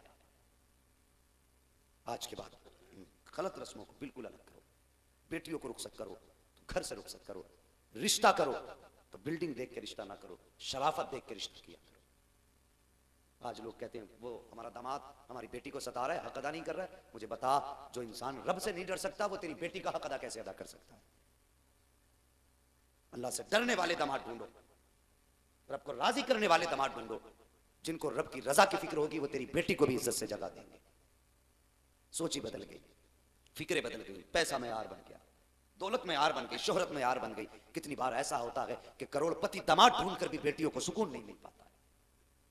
हमें बेटियों का सुकून ढूंढना है तो फिर अल्लाह वालों में तलाश करें। अच्छे शरीफ नमाजी बच्चे तलाश करो आप, पारसा लड़के तलाश करो आप। वो नहीं कि जिसके खाते में 50 लाख पड़े हों वो बेटी के लायक है। नहीं, अगर बंदा ऐसा है, रोज कमाता है, रोज लाता है, तो समझो अगर खुदा से डरता है तो वो अगरचे तेरी बेटी को लंदन और पेरिस की सैर नहीं करा सकता, लेकिन दावे के साथ कहता हूं तेरी बेटी का दिल भी नहीं दुखा सकता है। समझ रहे मेरी बात? इन बातों पे गौर करना। और इसी वजह से आज मुआशरा तबाह हो रहा है, इसी वजह से मुआशरा तबाह हो रहा है। हुजूर ने बेटी को रुखसत करने की जब बारी आई, अल्लाह अकबर, आप घर तशरीफ लाए। फरमाया उम्मे सलमा, जी या रसूल अल्लाह, का घर में कोई नई चादर है? का घर में कोई नई चादर है? कहने लगी हुजूर अभी देखती हूँ। अंदर गई, देख के आई और आने के बाद एक कोने में खड़ी हो गई। मेरे हुजूर ने फरमाया उम्मे सलमा क्या हुआ, तुम्हें तो चादर लेने भेजा था। कहने लगी हुजूर चादर तो मैं ले आई हूँ लेकिन देने की हिम्मत नहीं हो रही। मेरे हुजूर ने फरमाया क्या बात है? कहती हुजूर जो चादर मेरे पास है उसमें कई पैबंद लगे हैं। हुजूर ने वही चादर हाथ में ली, रोते जा रहे हैं, पैबंद गिनते जा रहे हैं, रोते जा रहे हैं, पैबंद गिनते जा रहे हैं। पैबंद मुकम्मल हुए, बेटी को देखा, बेटी बेकरार थी। हुजूर ने बेटी के सर पे चादर रखी, 17 पैबंदों वाली, 17 पैबंदों वाली चादर, और फरमाया था फातिमा यहाँ 17 पैबंदों वाली चादर ले ले, वादा करता हूं जन्नत में औरतों की सरदारी की चादर अता करूंगा। चादर उड़ाने के बाद मेरे नबी ने जो जुमला फरमाया था, अल्लाह अकबर, हुजूर की गुफ्तगू का जो मफहूम था, मेरे आका ने फरमाया था फातिमा आज के बाद तुम्हारे सर पे अली की जिम्मेदारी है, कोई काम अली की मर्जी के बगैर न करना। आज यही कह के बेटी को रुखसत करते हैं हम। अब तक हम थे तुम्हारे देखने भालने वाले, आज के बाद अली होंगे। आज का बंदा बेटी को रुखसत करके कान में कहता बेटी कोई बात नहीं, मोबाइल तो तेरे पास है ही, अगर परेशानी हो फौरन फोन कर देना, 10 मिनट लगेंगे। क्यों? तेरी तोप तैयार है, 10 मिनट लगेंगे, दिक्कत हो तो बता देना। ये कह के बेटियों को रुखसत किया जाता है, फिर कहते हैं तलाक हो गई बेटी को। जो लोग बेटियों को ये सबक देते हैं कि बेटी टेंशन मत लेना, फोन कर देना, गाड़ी में चाबी लगी रहती है, 5 मिनट में पहुंच जाएंगे, वो बेटियों के हमदर्द नहीं, बेटियों पे जुल्म किया करते हैं।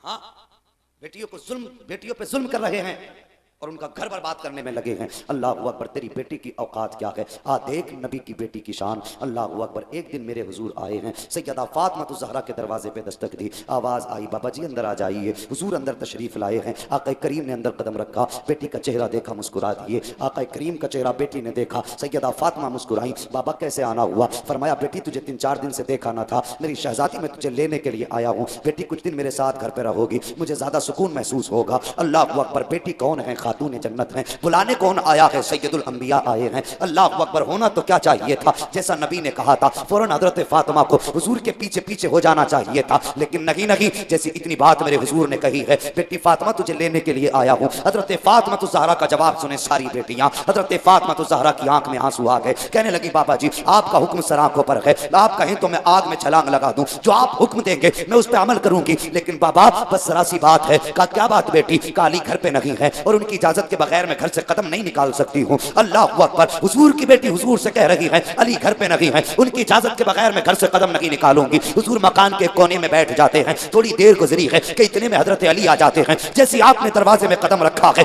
नाक बता रही है मुस्तफा की खुशबू आ रही है। आपने खुशबू महसूस की और उसके बाद कहा था फातिमा बता तो सही क्या हुजूर आए थे? जैसे इतना कहा था हजरत फातिमा ने आंख के इशारे से बता दिया हुजूर आए नहीं थे, हुजूर आए हुए हैं। इशारा किया।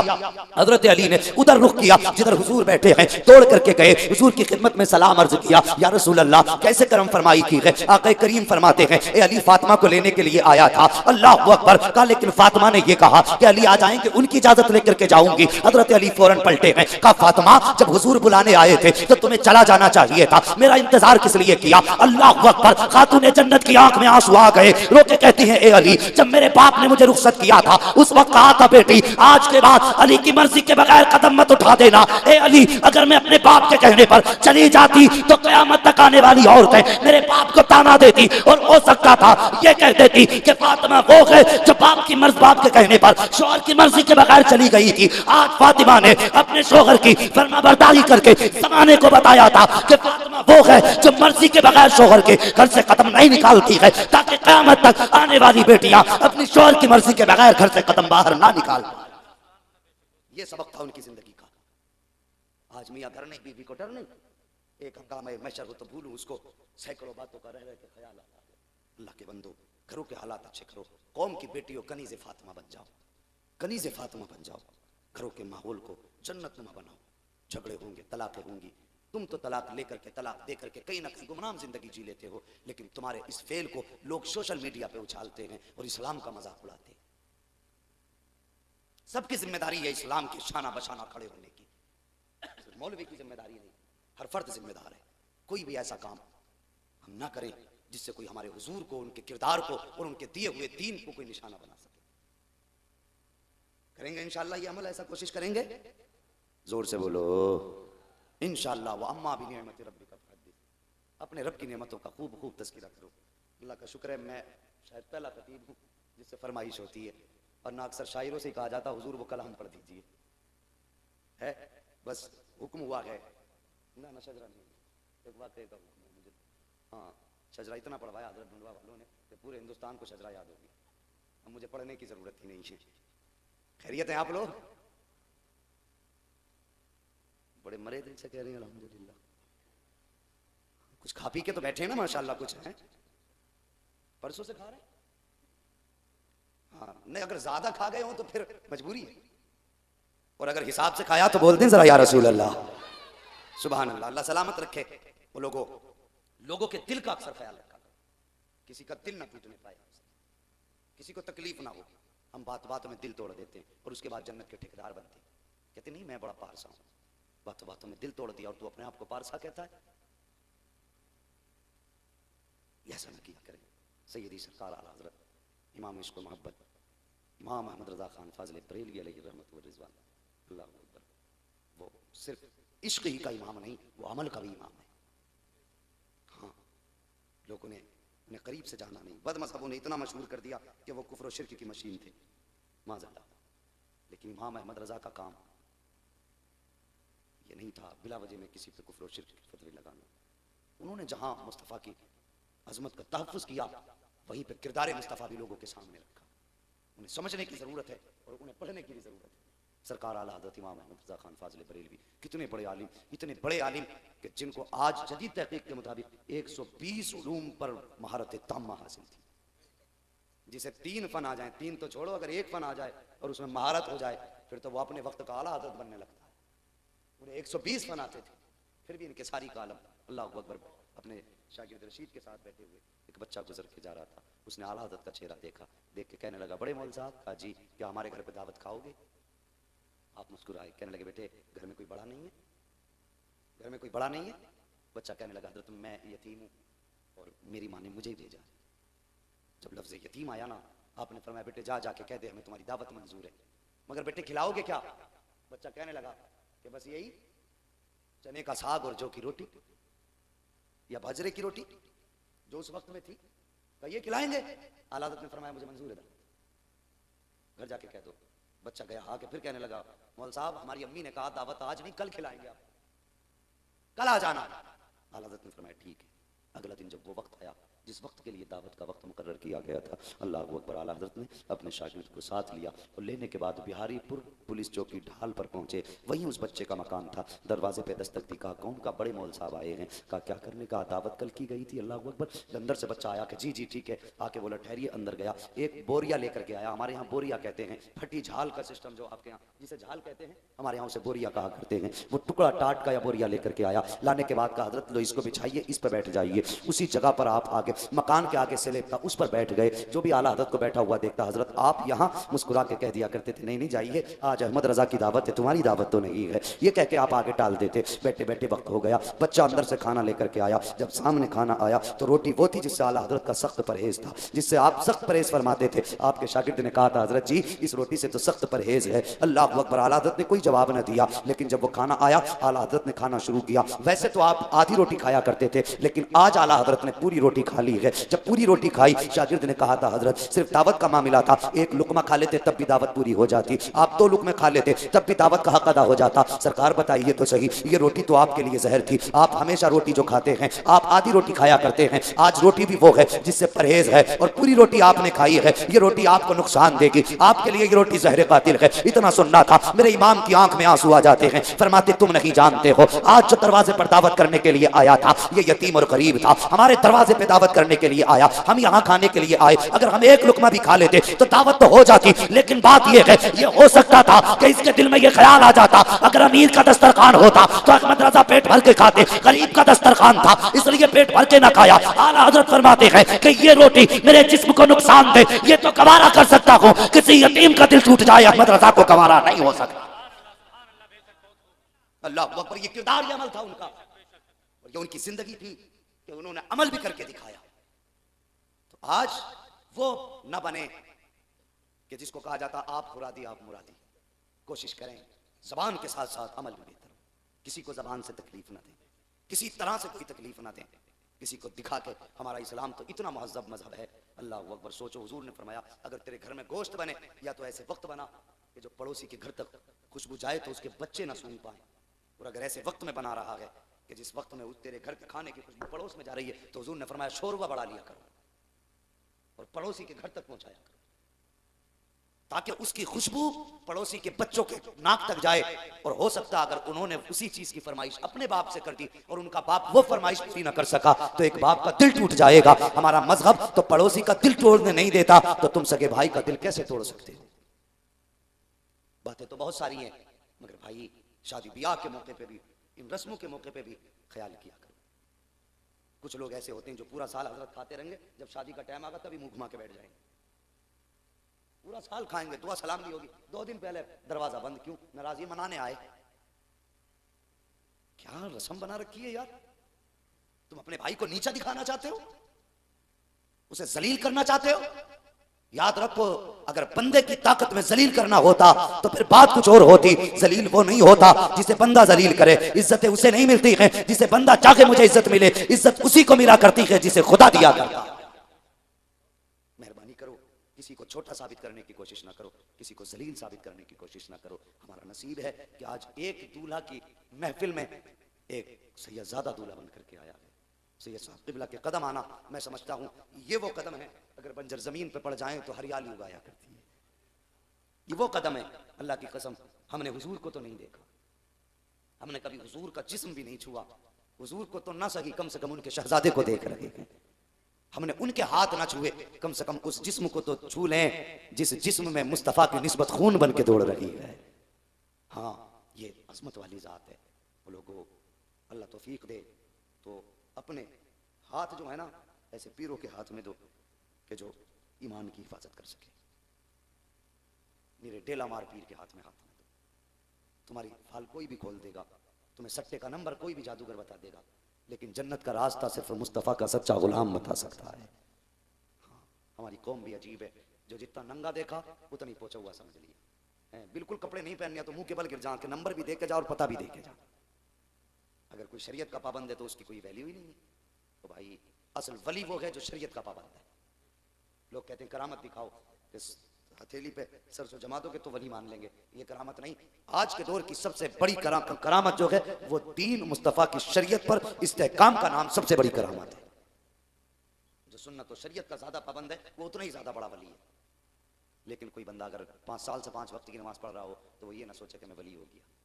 वली के लिए हाँ इल्म भी शर्त है, वो चाहे कसबी हो या ताई हो, इल्म भी होता है वली। मेहरबानी करें, अच्छे लोगों की संगत में बैठा करें और ऐसे बुजुर्गों के पास ज़्यादा से ज़्यादा वक्त बिताया करें। आप नसीब वाले हैं, हज़रत अल्लामा मौलाना इरफानुल्लाह साहब, पूरा हिंदुस्तान हज़रत पहचानता है। आपके गांव की पहचान, बस्ती की पहचान हज़रत के ज़रिए हो रही है। ऐसे ऐसे उलमा इस बस्ती में मौजूद हैं। अल्लाह ताला हर आलिम की उम्र में बेपनाह बरकत अता फरमाए। और इस दौरे नाजुक में बच्चों जवानों एक बात कह दूँ, बुरा ना मानना, बस आखिरी बात कह रहा हूँ। ये मत कहना मौलवी आखिरी आखिरी करके बढ़ा रहा है, लेकिन जो ज़रूरी बात याद आ जाती है वो कह जाता हूँ। घर से कभी भी निकलो ना, माँ बाप से इजाज़त लेके निकलना। अभी हज़रत हमारे यहाँ हसनपुर की एक बात, एक लड़के को फ़ोन करके बुलाया गया, 15 साल का बच्चा बुलाया गया फ़ोन करके, और कुछ देर के बाद, कुछ घंटों के बाद फ़ोन आया कि ये यहाँ रोड के पास पड़ा है। घर वाले उठाने के लिए गए तो दोनों पैर टूटे हुए थे, दोनों हाथ भी टूटे हुए थे और गर्दन की हड्डी भी टूटी हुई थी। लोगों ने कहा एक्सीडेंट हुआ, लेकिन जिस गाड़ी पे था उस गाड़ी पे कोई खराश तक नहीं थी। बच्चों, किसी की यारी के धोखे में मत आना। तुम्हें नहीं मालूम तुम माँ बाप की कितनी अजीम दौलत हो। अगर तुम्हें कुछ हो गया ना तो इनकी जिंदगी खत्म हो जाएगी। ये जिएंगे तो लेकिन मर के जिएंगे, ये जिएंगे लेकिन रो करके जिएंगे। खुदा रहा घर से निकला करो, माँ बाप से इजाजत लेके निकला करो। अल्लाह हर ईमान वाले की जानो माल की हिफाजत फरमाए, हर मुसलमान की मुस्तफ़ा के सदक़े में इज्जत व आबरू, जानो माल और ईमान की हिफाजत फरमाए। ऐसे बुजुर्गों से मिलते रहा करो और इनकी दुआएं लेते रहा करो। इनकी दुआएं अगर हमारे हक में हो गई तो समझ लेना दुनिया में आना भी कामयाब है, दुनिया से जाना भी कामयाब हो जाएगा। बस फरमाया गया वम्मा बिनिअमति रब्बिका फहद्दिस, अपने रब की नेमतों का खूब खूब तज़किरा करो, खूब खूब तज़किरा करो।